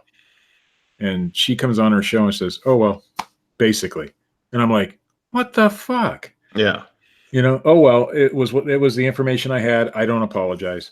And of course not. You just ruined a man's life. Yeah. To millions of people, and you don't give a shit. Nope. But it's our fault. It's our fault though, because that drama, watching somebody else suffer, is what sells. Well, she spent a whole show talking shit about this person, and 2 minutes talking. Well, that's how it does. Didn't even admit it was a mistake. Because how would it look if she came on the air and spent, 2 hours explaining how she was completely fucking wrong? People would quit watching her show. Well, that's why they do it that way. They should have point though. But like, there is one point in time where journalists had integrity and just reported the news without their opinions or agendas behind it. Yeah. And they would go on there and sincerely apologize and admit to being wrong. I remember Walter Cronkite. I wish they were that way now. But yeah, but people are still human beings, and people have been human beings throughout history. Walter Cronkite got on the air, and you could tell he was emotional about stories. In fact, he cried on the air a couple times when there was a president got shot or whatever. But he didn't have an agenda. He was just reporting what happened, and it's not that way anymore. Well, the problem is the 24-hour news cycle. Yeah. That's I don't watch it. There's just too much of it. It might as well be Facebook. It's the same thing. Yeah. I mean, it just the whole thing. It's just a big fucking mess. The only time and even then, I was watching the news the other night because of the earthquakes in California, and I know some people there, and I wanted to make sure everything was okay with those people. Mm-hmm. And so I got on YouTube, and they had some live streams from Los Angeles newscast. But even then, they make it out to be bigger than it really is. I mean, not saying that the earthquake was a mild thing. It's horrible what happens in those situations. But there was no reported injuries or anything like that. But they're making it out, okay, maybe the next big one's coming tomorrow, that kind of thing. It's just, can't you just say, hey, this is what happened? But it was the first time I had watched news in a long time, and nothing changes, even in a situation like that. They have to make it more than it is. Yeah. And, to get back to the whole idea of the ruining people, that's what these things, what winds up happening is people get ruined by, just bullshit. There's one thing that kind of bothers me is the way the sex offender registry can work, because there can be people on there like, if like, say you, Steve, if you like were driving along and you fucking had to take a piss and you're like, oh shit, I'll just pull over the side of the road and take a leak, and you get caught taking a leak and you happen to be anywhere near a school, you can now be on the fucking sex offender registry. Yeah. Which I think that's because then you can be targeted by people. Oh, I know people in this town here, and even every town I've ever lived in will look at the sex offender registry, right, just to see if there are any, and then they'll post the addresses on. Yeah, and I mean, yes, should people know where convicted child molesters are? Yes, but there's some gray areas that they have in there where it's like, God damn it, like, I mean, really. So become a culture of soft. It's just like I said, it just goes back to that whole idea of what it can do to people, and the impact that it has, and it's not good. Well, like you're saying, I'm not condoning it, but like in Oklahoma, the statutory rape and age of consent has like the 2-year gap on it. Mm-hmm. So like a guy and a girl theoretically can be boyfriend girlfriend in high school.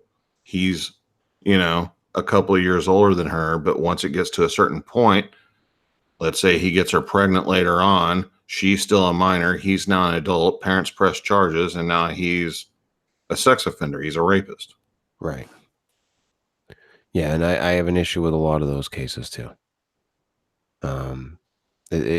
Because there are gray areas. We've all been young guys and young girls, respectively, out there. Not, I've been both. Have you? Good. Yes. I'm glad you identified it as a woman at one point. Yes. Yesterday. Oh, for 5 minutes. Yes.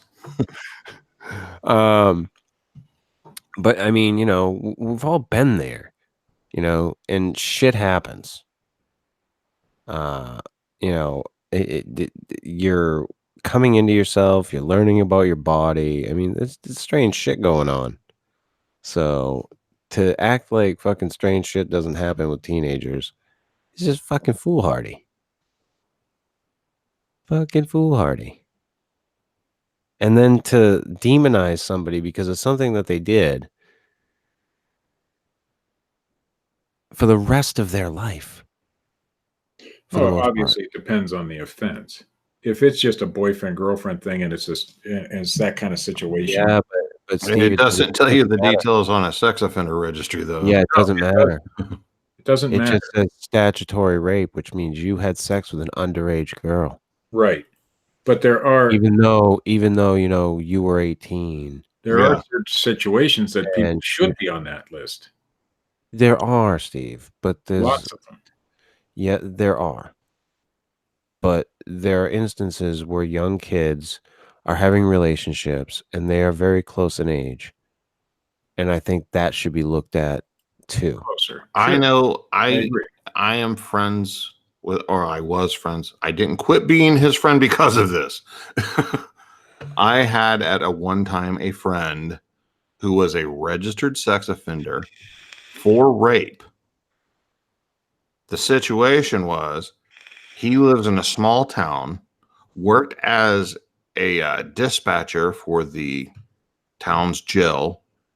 His girlfriend, actually, I think it might have even been his fiance at the time. They had been together for several years. Yeah. Was arrested, put into jail, and they had intercourse while she was in jail and he was at work. Since he was an employee of the jail, it was considered rape. One of the other prisoners, to get a reduced sentencing, marked on them, and he lost his job and had to register as a sex offender for rape, for having sex with his own girlfriend. Yeah. I hope they've since changed the rule that you don't put a person in the same jail as your fiance or boyfriend work. And talking about ruining people's lives forever. Look at the Central Park 5. Look at the fucking West Memphis 3. I'm not familiar with either. You'll have to. Oh, Jesus fucking Christ. Well, I just ain't. Matt, you are aware of both, correct? Yes. Oh, okay, good. I just wanted to make sure I wasn't living in a fucking alternate reality. I don't follow the news anymore. The Central Park deal doesn't surprise me, but the West Memphis 3, like I thought pretty much everybody knew what that was. See, the Central Park 5, it was a case of I think it was Hispanic and African American individuals, young men, who were basically coerced into confessing that they had raped a woman, and they were all innocent. Right. Okay. And the West Memphis 3 was a case of 3 young boys who were into I think Dungeons and Dragons and heavy metal music. And because this young boy was murdered in a very weird, strange way, they equated it with devil worship or some type of ritualistic killing, and they put these 3 boys away for a very long time. They were finally released, but they had to agree to that they were still considered guilty. That was the rub of the whole fucking thing. They were let out of jail, but they were let out of jail because they had to admit that they were guilty. Yeah, the local law enforcement agency refused to let it go down that they were wrong. Fucking cocksuckers. And you're all cunts. Every fucking one of you down there. You're cunts for doing that to those boys. And it's horrendous what happens. The shit that goes on in New York with all the fucking people that get just fucking arrested for no reason whatsoever. If anybody hasn't seen the Khalif Browder story, you don't know what's going on in this country. There is a fucking problem. And I've said it before, I don't have, a specific gripe or problem. Yes, I had a bad situation. I had something happen that put a bad taste in my mouth when it came to law enforcement. I don't have anything against police officers, but there is something that is fucking wrong with the system. When time and time again, they take people in and then they give them these bullshit stories. and they lie to them. And it goes on and on and on. And people have their lives ruined over stuff they never did. Never fucking. And they're allowed to do it. Yeah. And they're allowed to do it over and during over. questioning, they're allowed to lie as much as they want to. Yep. They can sit there and look a kid in the face and tell them, look, you're going to jail. Your buddy told us everything. The question is, do you want to admit to this and not be executed? Or do you, Matt, they'll tell you, like they told me, just tell us your side of the story. You'll go home tonight. yeah, tell us what happened. You'll go home. Yeah. Which, I mean, that it's bullshit. It's bullshit. So, I mean, you know, but it's the system that's the problem. You know, I don't fault any one person. I think there can be fucking asshole people, and I think they absolutely. know. I think they know what they're doing, and I think they just do it. And I think there are people out there who see it and try to fight against it. But it's a fucking problem, and you're ruining these boys' lives and these young women's lives over nothing. Like, look at that judge that was fucking funneling kids into the friggin' in Pennsylvania, funneling the kids into the youth correctional system, fucking their lives up for money, just so that kickbacks. Yeah. Because they were keeping the fucking youth center full. That, I mean, this is ruining people's lives. You know, you want to talk about fucking things that are, conspiracies and bullshit. This is the stuff that's really fucking happening. But people are more interested in fucking chips in their goddamn head, or fucking tinfoil and fucking bullshit, in fucking not vaccinating their kids because they're fucking dumb as shit. I mean, this stuff is happening now, and we just continue to just fucking let it happen. Whatever. You know, what does they say? You know, the way for fucking evil to win is for good men to sit back and do nothing. Yeah. We do. We sit back and we fucking do nothing. Nobody does a fucking thing to change it. And they're not gonna. The system's set up. It's set up. And it's set up to make everything fucking fail. It's too bad. It could change. It could change if people wanted to stand up and fucking do something about it. But, you know, what are the chances of that? I don't see much of a chance of it. But boy, do we go off. As long as the system's allowed to go on the way it is, I mean, there should be no such thing as kickbacks and quota, and that should be immediate. I mean, as soon as it's known, should be. The problem is that law enforcement should be there for law enforcement, not as revenue collectors. And that's what it's become in a lot of places, and probably most places. Oh yeah, it's revenue collection. But then you get people like that judge who's sending the kids to the detention center just for money, just for kickbacks. That's a whole another level of that same shit. It's a whole nother level of corruption. Yeah.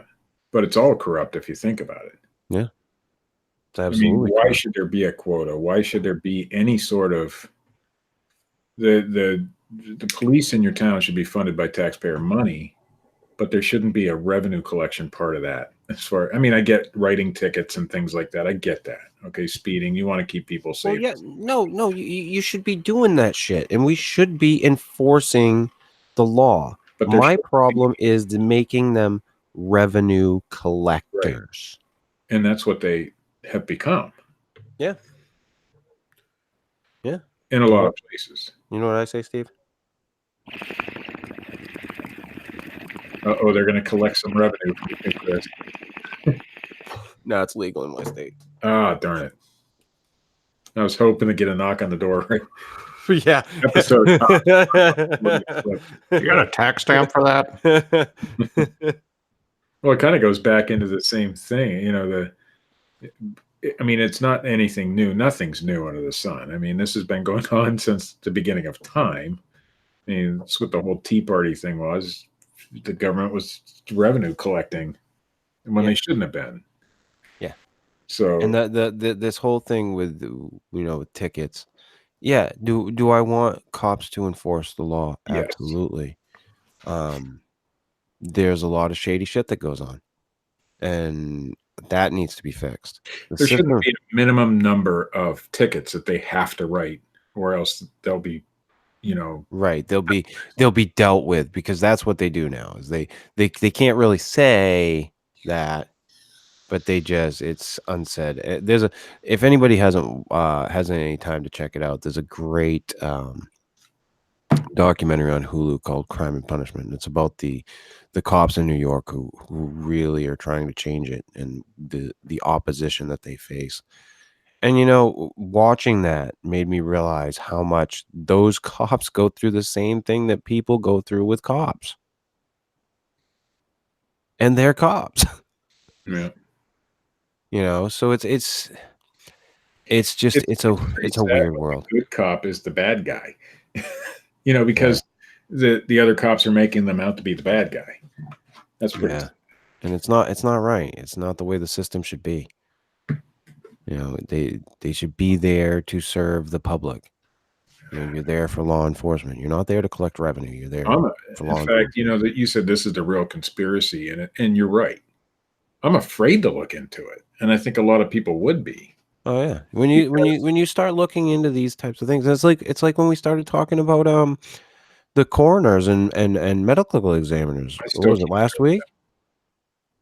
I mean, it's fucking crazy when you We get. were talking about, on my other show, we were talking about buying cold medicines, and you have to show ID and all this shit when you go into, but you can become a coroner, And yes, I want to respond to somebody in the chat. James Gall. Yes, legalizing weed is another form of revenue collection. Sure. And I will gladly fucking do it rather than fucking be arrested for it. Yeah. That's a whole different type of revenue collection. Yeah. That's a take my fucking part of my life revenue collection. Because that was the problem. They targeted users. People who weren't really doing anything at all. And even most of the fucking dealers, most of the fucking weed dealers that I knew growing up, they're just assholes dealing weed. It's just some kid from down the street who happens to grow some in his basement. A lot of them. Yeah. No. Not all of them. I I would disagree. A lot of the weed. I think there's problems on both sides of the fence. Sure. Like, you've got assholes and corrupt people in law enforcement, and then you've got people that are doing shady shit in law enforcement because it's been a result of years of dealing with bullshit Sure. on the other side of things. Fuck yeah. I Like, think why I've did they talked go about it. after the pot users? Because the drug dealers could afford the attorneys and use the loopholes to get away with it, So they had to attack the problem the only way they could. Well, no, that goes back to bullshit too. But I agree with you on the fact that a lot of these cops did. You look at the documentary, The 7-5.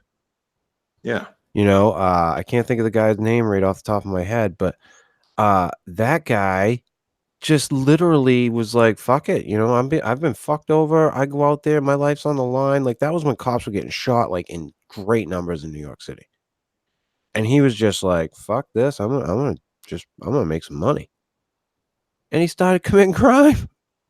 Well, yeah. I mean, if like, you're not getting paid as much as, like, some dude at a tech company, but you're putting your life on the line every day to protect people. That's another problem with the system is the cops aren't really, I mean, at least your patrol officers, they're not really high paid. No. They make what, 25, 30,000 a year? Yeah, it's the Their same thing. life on the line. Same thing. Yeah, and and it's what we do. We fuck our fucking civil servants. We do the same thing with our teachers. Yeah, teachers. Here's the job of teaching everything to our children, and fuck you on the pay. Some of them are overpaid, depending on your opinion, but I'd say I disagree with that. I think that it is no, super there's important. dickheads I think and it's super important. Yes, there's asshole people everywhere, Steve, but I think it's super important for our educators to be educated, and if that means paying them more money because they have a degree, then But I agree. Yeah. And my wife had to go to work. She's a nurse's aide, and in my opinion, still underpaid for the Yeah. work she has to do. Yeah.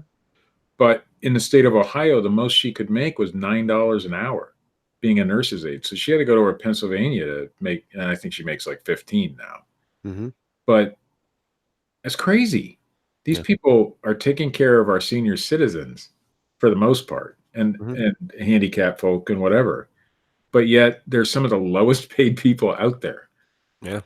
And they had to go to school to learn it, and they have to get recertified every few years. And Yeah. but yet some, douchebag can sell T-shirts on the internet and make a ton of money. That just doesn't make any sense. Well, in it's it, but again, it's And what by it's what we douchebag, did. I make more money than my wife, and that's not right. And I agree with you. She should be paid more for the job that she does. Yes, absolutely. I've known people, um, I've known people in that field for many, many years. I've worked in a nursing home when I was a teenager in the kitchen. So I know what it's like. And yes, those people go through a lot. She And they comes deal home with a lot. shit on every day, Yeah. literally. No, I know. I know exactly what it's like. I walked in one day and this woman was picking something up off the floor and somebody said, "What's that?" And she goes, "Shit, want some?" Yeah. I know what those people go through day in and day out. But it's our culture is the people who deserve the pay don't get it. Yeah. And we pay our entertainers millions of dollars. Oh, fuck yeah. So where's our priorities? So speaking of which, like, people, send in your fucking videos. Like, entertain us. And get paid millions of dollars. Yeah, and then no. No. Well, potentially, but not from us. Yeah, not from us. You got to work that out on your own. No, but I appreciate, Chubbs, and Gabby and Katie sending in their videos. It's fun, and it's fun to see from you guys and hear from you guys. Because we just do this once a week. We maybe see you in the chat room. Our interaction with you is very limited, and we want to see, you guys have a passion for the show. That makes us feel good, dude. I I'll mean, share a little something. I have this little podcast I do about Bigfoot. Yes. No way. Yeah. About a year ago, maybe, I started doing this thing on the show where I solicited for listeners of the show, hey, we'd like to see you in action. Like, send us your videos of you out in the field looking for Bigfoot or blah, blah, blah. I got 0 to this day. 0, nothing. Oh, Wow. So this show, we're doing better than you did. Yes, absolutely. Yeah. And I mean, we've gotten 3, so we're dying. If we're dying, your show's fucking. No, I'm fucking dead. For the record, though, Matt, doesn't your show have a hell of a lot more subscribers and listeners? It's irrelevant. It's like him working for Bigfoot Evidence. It's irrelevant, Steve. Yeah. Just saying. I mean, oh shit. No, hey, listen, I appreciate it, and Chubbs, yes, thank you. I appreciate you sending something in, dude. Katie, you made me laugh fucking hysterically.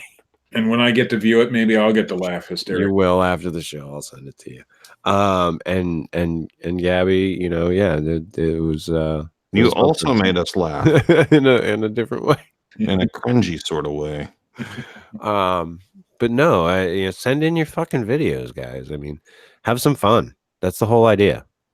Like, let's have some fucking fun. I am gonna pick some stuff, and we're gonna go through them, and towards the end. But yeah, I mean, that's what this is all about. We don't get together to do this for, to be miserable. Oh, I hope not. oh. You do? Sometimes you make me feel that. Just say. Come on, Steve. Well, you try your best, but yet I still come back for more. So I try my best. What, to ruin your day? You really think that? no, All come on, right, then. Chris. Yeah, I was gonna say. I hope not. Or never mind. I didn't even send you the news stories tonight, did I? I'll make some up. It makes them. Well, that's what they I do. know I had some stuff. Matt had sent me something about aggressive goats addicted to human urine. Yeah. Oh yeah, That's those are crazy. the Airlifted out of Olympic National Park. Oh yeah. All right, I guess we got to do some news, Steve. Well, send me that aggressive goats one. I'm working on it, Steve. There's only so much that I can do at one point in time, and you expect me to do it all at once. I've had a hell of a week, You Steve. don't have to do any of it. Steve, I've had a hell of a week. Hell of a week. Well, any week you have to talk to Ryan Redding. Yeah, I guess. Yeah. I had to deal with Ryan. So how hot did it actually get up there in Maine? I got up into the 90s. Wow. And where I was working, it was right in the sun, so it was just a fucking, And you're in Maine. yeah, and it was muggy, so it was Yeah, all, well, you're not used to that kind of heat up there. Not that we're not used to it here either. It's been in the 90s too. So. yeah, it sucks every year. How about a news intro for this one story? Hold on, I'm not done. I am not done, Steve. I have not yet begun. Do you understand me? You will get 3 news stories. I don't want and to. you will fucking like it. And we will fucking get through them. Ooh. Yeah. See? This like is as soon as I saw him, I'm like, all right, we gotta do them. Yeah. So yeah, Steve. Are you ready for the news now, Steve? Yeah. Okay.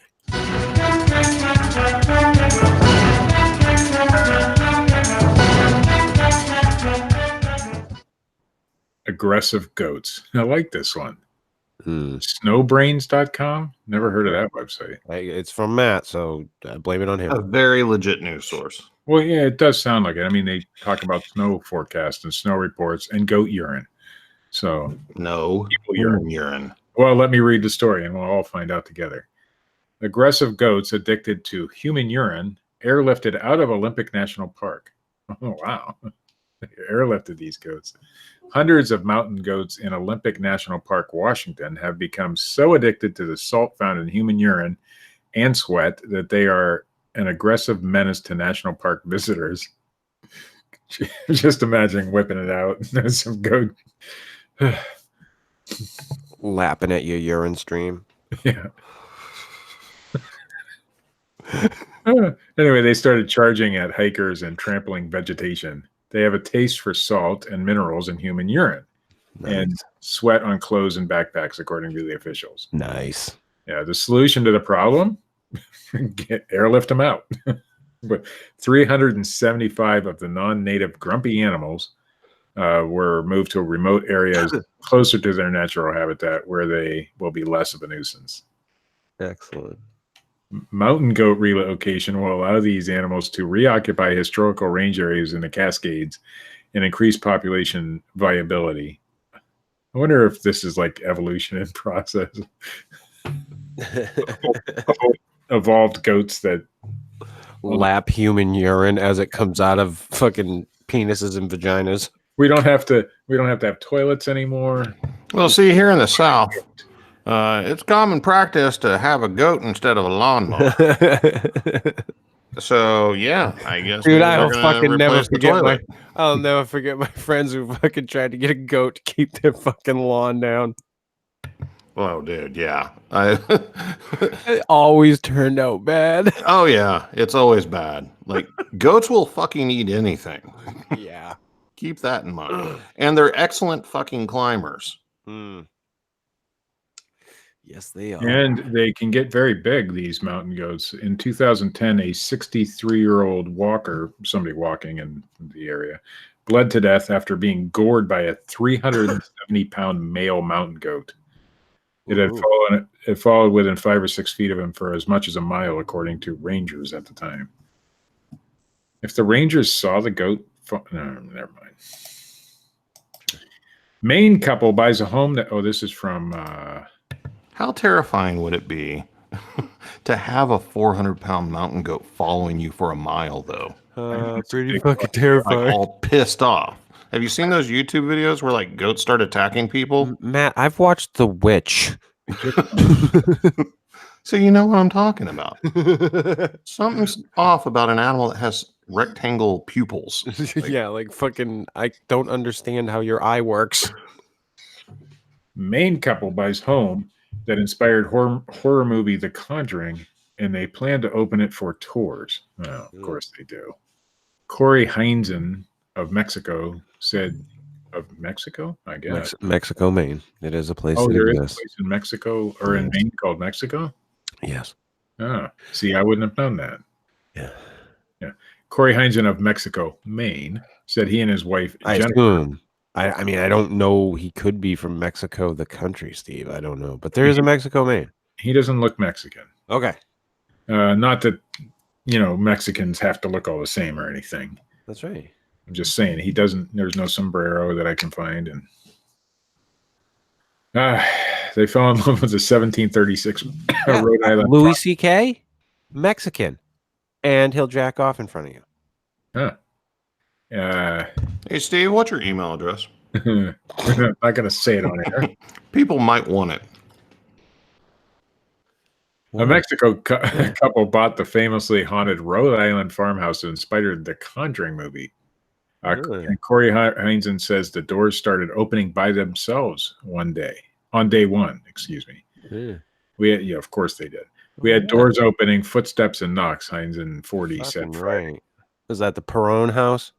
It doesn't say. The Perron family house? Or I don't know what the If fuck. that was the one that inspired the movie The Conjuring, yes. The original Conjuring was about the Perron family. Oh, yes. In the 1970s, the Perron family with 5 daughters. Steve, I know a thing or two about a thing or two. Oh, yeah. Anyway, it was built in 1736. Boy, that's an old-looking house. Yeah. Whatever lived there with them, they claimed, was playful at first. Or didn't live with them. I see what you did there. But then it started to become more sinister, more dark, Heinzen said. Physical attacks. How dark was it? This prompted an investigation by the famous Ed and Lorraine Warren, a Connecticut paranormal investigators whose experiences inspired the 2013 horror movie The Conjuring. So anyway, if you want to tour this place, I don't know when they're doing it. Doesn't say. Yeah. It's in Rhode Island. Maybe I should put that on my itinerary. Oh, wait. Heinzen first saw the infamous Rhode Island farmhouse last summer after joining friend and paranormal investigator Bill Brock at the Ocean State Paracon. Oh, look at that. You know Bill Brock, don't you? I sure do. They met Andrea Perron, or however you say that, who has written a trilogy about her experiences in the house. Yeah. Paranormal investigator Bill Brock? Yeah. I'm not familiar with that Bill Brock. Which Bill Brock do you know? The cryptozoologist and Bigfoot investigator Bill Brock. He's branching out these days. Well, maybe there's two different Bill Brocks. One of these days he'll get a TV show. Yeah, one of these days he'll He has settle a somewhere. TV show. Does he? He did. Well, yeah. And does anybody aware of that TV show? Did it make it past a pilot episode? A couple episodes, sure. Monsters Underground, it was called, I believe. Yeah. Yeah. That's great. Anyway, good stuff. Bill Brock. Maybe Good thing I'll that haunted house that they bought to have tours at has activity. maybe I'll put that on my itinerary. Stop there. Maybe you'll see Bill. Maybe. Maybe. Maybe he'll invite you out for a drink. Maybe. A little inside joke there. WashingtonPost.com. You familiar with that one, Matt? The Washington Post. Man who thought he had killed a werewolf in Alexandria pleads not guilty by reason of insanity. A man who thought he was fighting a werewolf when he killed a stranger in Old Town Alexandria last summer pleaded not guilty because he was insane. Jacques Bahassan. Gary Busey was seen at the gunsmith. Panjak, I think. Bahassan. I'm guessing. Huh? Yeah. Yeah, that guy. Pankaj. Pancake? Yes. Will now go to Central State Hospital in Petersburg for treatment. I'm going to guess Central State Hospital isn't your everyday type of hospital. He was heard screaming, "The war with the lichens carries on."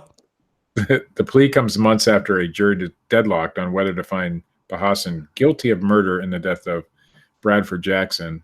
5 doctors separately diagnosed Bahassan with bipolar 1 disorder with psychotic features, and prosecutors did not put on an expert to counter testimony that he was suffering from severe delusions at the time of the attack. I don't think you needed an expert to counter that. Thought he was killing a werewolf. Instead, Assistant Commonwealth's Attorney David Lord argued at trial that Bahassan was intelligent enough to fake his symptoms and emphasized that the viciousness of the deadly assault. After the mistrial, the Commonwealth's Attorney Office ordered its own psychiatric evaluation, and that doctor agreed that Bahassan was clinically insane when he killed Jackson. In light of that conclusion, Commonwealth's Attorney Brian Porter said it would be unethical to put Bahassan on trial again. Bahassan drove from his New Jersey home to the D.C. area early on the morning of July 13th, according to testimony at trial. After being kicked out of the lobby of the Four Seasons Hotel in Georgetown for odd behavior, he made his way to Old Town, where he followed Jackson to an upstairs window store, whatever. Maybe they sell windows. I don't know. He later told psychiatrists he thought Jackson, a shop worker, might know something about boxes of human DNA. When Jackson confronted Bahassan beat him, stabbing him 53 times with a box cutter and gouging his eyes, according to testimony. That's how I react when somebody asks me a question like that. Well, yeah. And wait a minute. He attacked a guy he thought was a werewolf with a box cutter? Yeah, made of silver. Maybe that's what he had available. Bahassan left the building covered in blood and naked from the waist down. What? That's what it says. He got in the backseat of a Mercedes. Listen, I only attack werewolves. I rock out with my cock out when I attack werewolves. Not everybody's Van Helsing, all right? Listen, You have your ways of fighting werewolves. He has his. it throws people off, Matt. When I'm spinning Distraction around technique. with my bow staff and my bag and my fucking dick are flopping around. Good work. He got into the back of a Mercedes-Benz car that was parked in front of the store and stayed there until police arrived.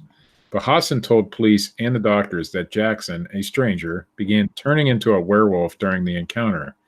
Bahassan said he had to kill Jackson to save, this is his quote, to save 99% of the moon and planets.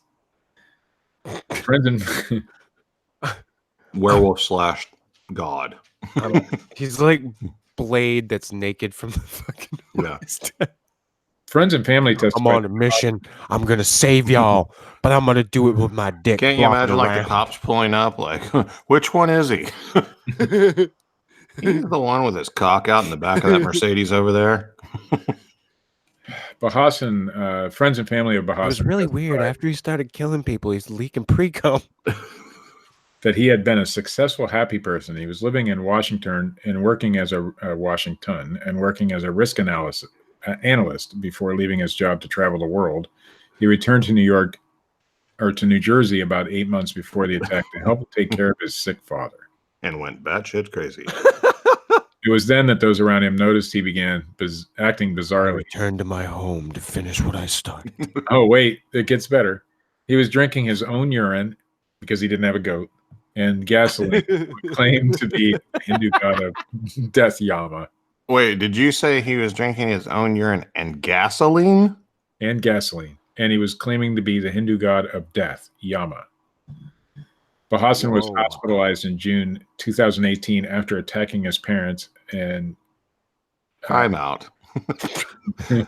Why is Yama the death god who drinks his own urine and gasoline walking about freely to begin with?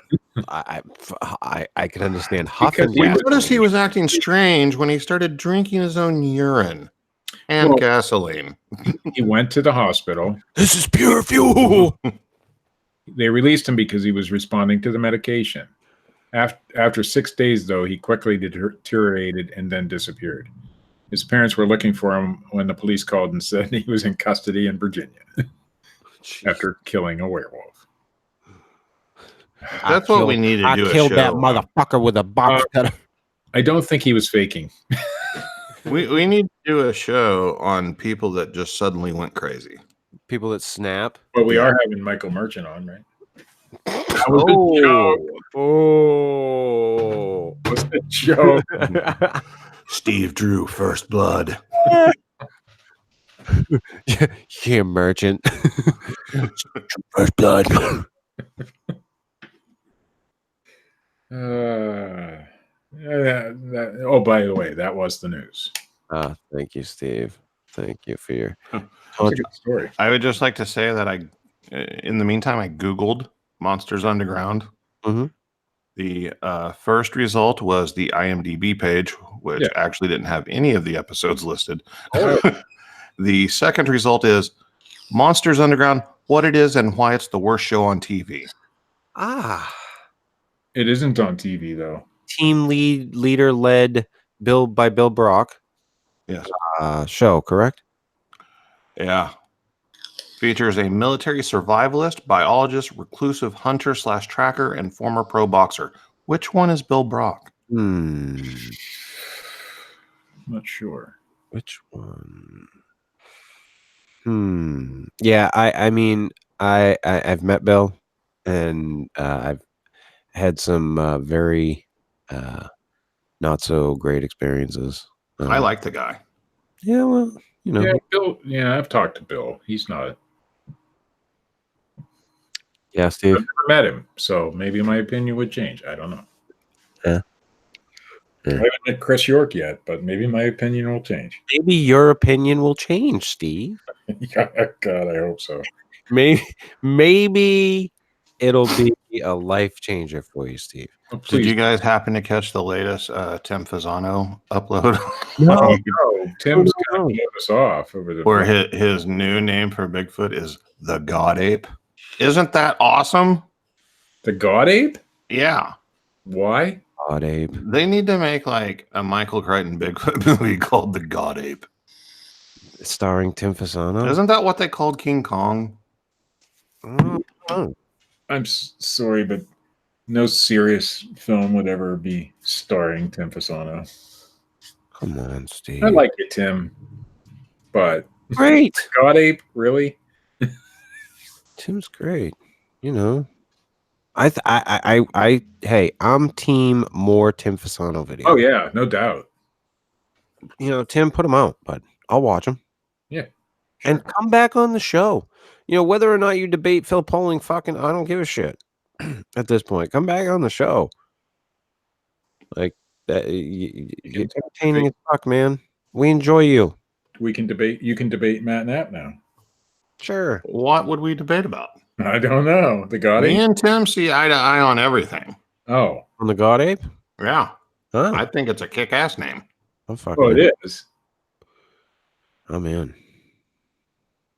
What do you guys? Wait a minute. I think we need to give the people an update on aliens in the world. And I'm gonna say this. Jesus Christ. I think we're game on because of the werewolf guy. No. See, this is the thing, and this is where I'm gonna go with this, and we're gonna leave it at this. With it. I have not watched the Bob Lazar cock-sucking extravaganza documentary on Netflix, and the reason being is because the the tone of it, I tried watching it and I couldn't do it. And it So was wait, is this a pro Bob Lazar? listen. And I did listen to the Bob Lazar interview on Joe Rogan because that was palatable and went down easier. That and Joe would like slap the fucking director every time he tried to fucking talk, and just let Bob Lazar talk. I think based on that, I'm back to Game On. Game on. I'm back. After hearing some Bob Lazar talk? Yep, I'm back to Game On. It's more than just hearing Bob Lazar talk. Huh. So I think we're Game On for this week.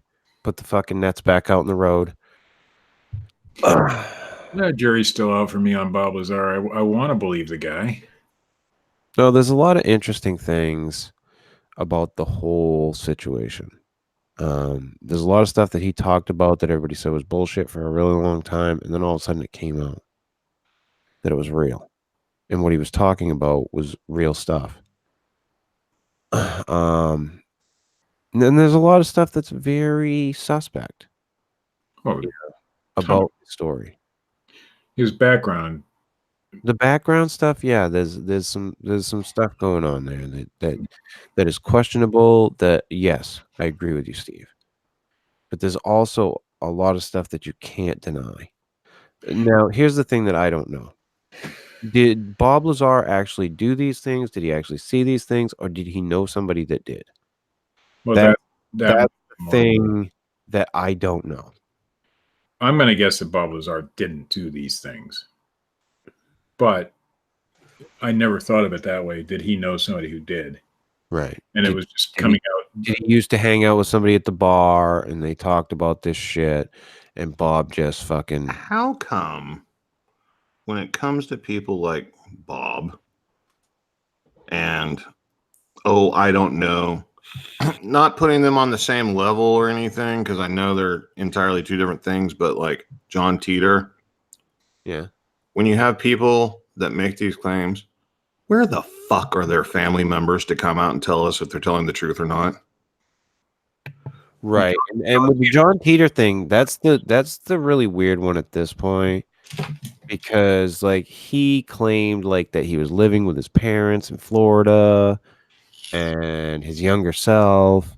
Like, shouldn't somebody come forward and be like, Dad, we told you to shut the fuck up? Yeah, what like, John Teeter 2's son did, didn't he? Oh yeah, holy shit. Yeah, that guy. When did we found that afterwards, right? Yeah. We found it before. I can't remember. Holy shit. But I'm just saying, you have a lot of people out there like Bob Lazar where it would be like really nice if somebody close to them Yeah, but would then come forward and be like, yeah, he told me about that whenever I was 12, you know? that person may not be believed. And in fact, we did that. What was that story we did in the children with the children? And I even said it where, yeah, but the kid was like 12, you know, or whatever. So they're not going to be believed as much. Yeah. Because that's the way that is in any Fortean topic. People, we want to believe the fantastic. Yeah. And not the realistic a lot of the time. Yeah. Well, that's what I'm saying. Like, but I am fascinated by Bob Lazar. If somebody comes public with top secret information, the typical line of thought is they've already told somebody else this information before that they were close to. You would think. But most of these people, for some reason, don't have anybody they're close to. They're usually like loners, or if they're not loners, we never hear about like their family never comes forward to support or debunk for some reason. Right. Yeah. There's like I said, there's a lot of questions about the Bob Lazar case, but there's a lot of things that you scratch your fucking head about. Like element 115. Which didn't that come out to be true? Yes. That was one of the things that came out to be true. He talked about it ages ago. Yeah. And it came out that it was true. The hand scanners that measured your bones, that came out to be true. all things that people said that he was full of shit, that these things never existed, all came out to be true. So it's an interesting case, and that's why I said came on. But we could do a whole show about Bob Lazar. We should sometime. We should. I'll put that on the. I'm going to put that on the list definitely. But I was thinking, and Matt, you were talking about doing one on your show because we were talking about it earlier.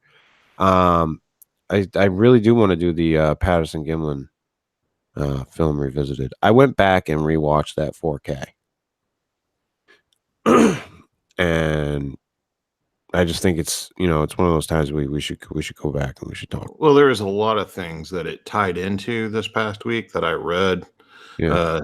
I ran across some things on the internet that kind of got me fired up a bit about the whole science and skepticism, versus believers and all that stuff. And the film directly tied into it. Too much into it, but watching that again, it's very obvious to me that it's not somebody in a suit. It's the motions are they're very fluid, something you wouldn't expect from somebody in a suit. I've watched people walk around in suits. They don't get that same fluid motion of the body. And again, and I've said it 1,000 times to myself and to other people. Why would you put tits on the costume? Yeah. Why? And I mean, I hate to say that I looked at the film this closely, but it seems to me like they move like they should when you watch that 4K. Well, you kind of have to watch it closely just to see those sorts of things. It's not like you're looking at Bigfoot tits. Right, I know. It's just one of the, I'll save it for the not all of us, Steve. Well, I can't speak for you, man, but the actual breakdown of it, and maybe I can get fucking Stryfer to talk about that with us or whatever. But on that note, it's getting late. This has been the Fortean Slip, episode 85, the disappearance of Malaysian flight MH370. If you like this shit, hit the little thumbs up button. If you don't, hit the little thumbs down button. Leave a comment. Subscribe. Check out Matt Knapp at youtube.com/bigfootcrossroads and at Cryptid Tales. Check out Richard Allen's comic strip on Facebook, Bigfootin' with Keith and Colin. And as always, check out our good friend Dred Funn at dredfunn.com and youtube.com/Dred Funn. He was just at the Montreal Comic-Con. I hope he did well. Nothing but love for you, Fred. If you haven't gone out and watched something on his fucking channel and you're a fan of the show, shame on you. Shame on you. We will be back next week. We'll either be doing Bigfoot, talking to somebody, or something. But until then, see you.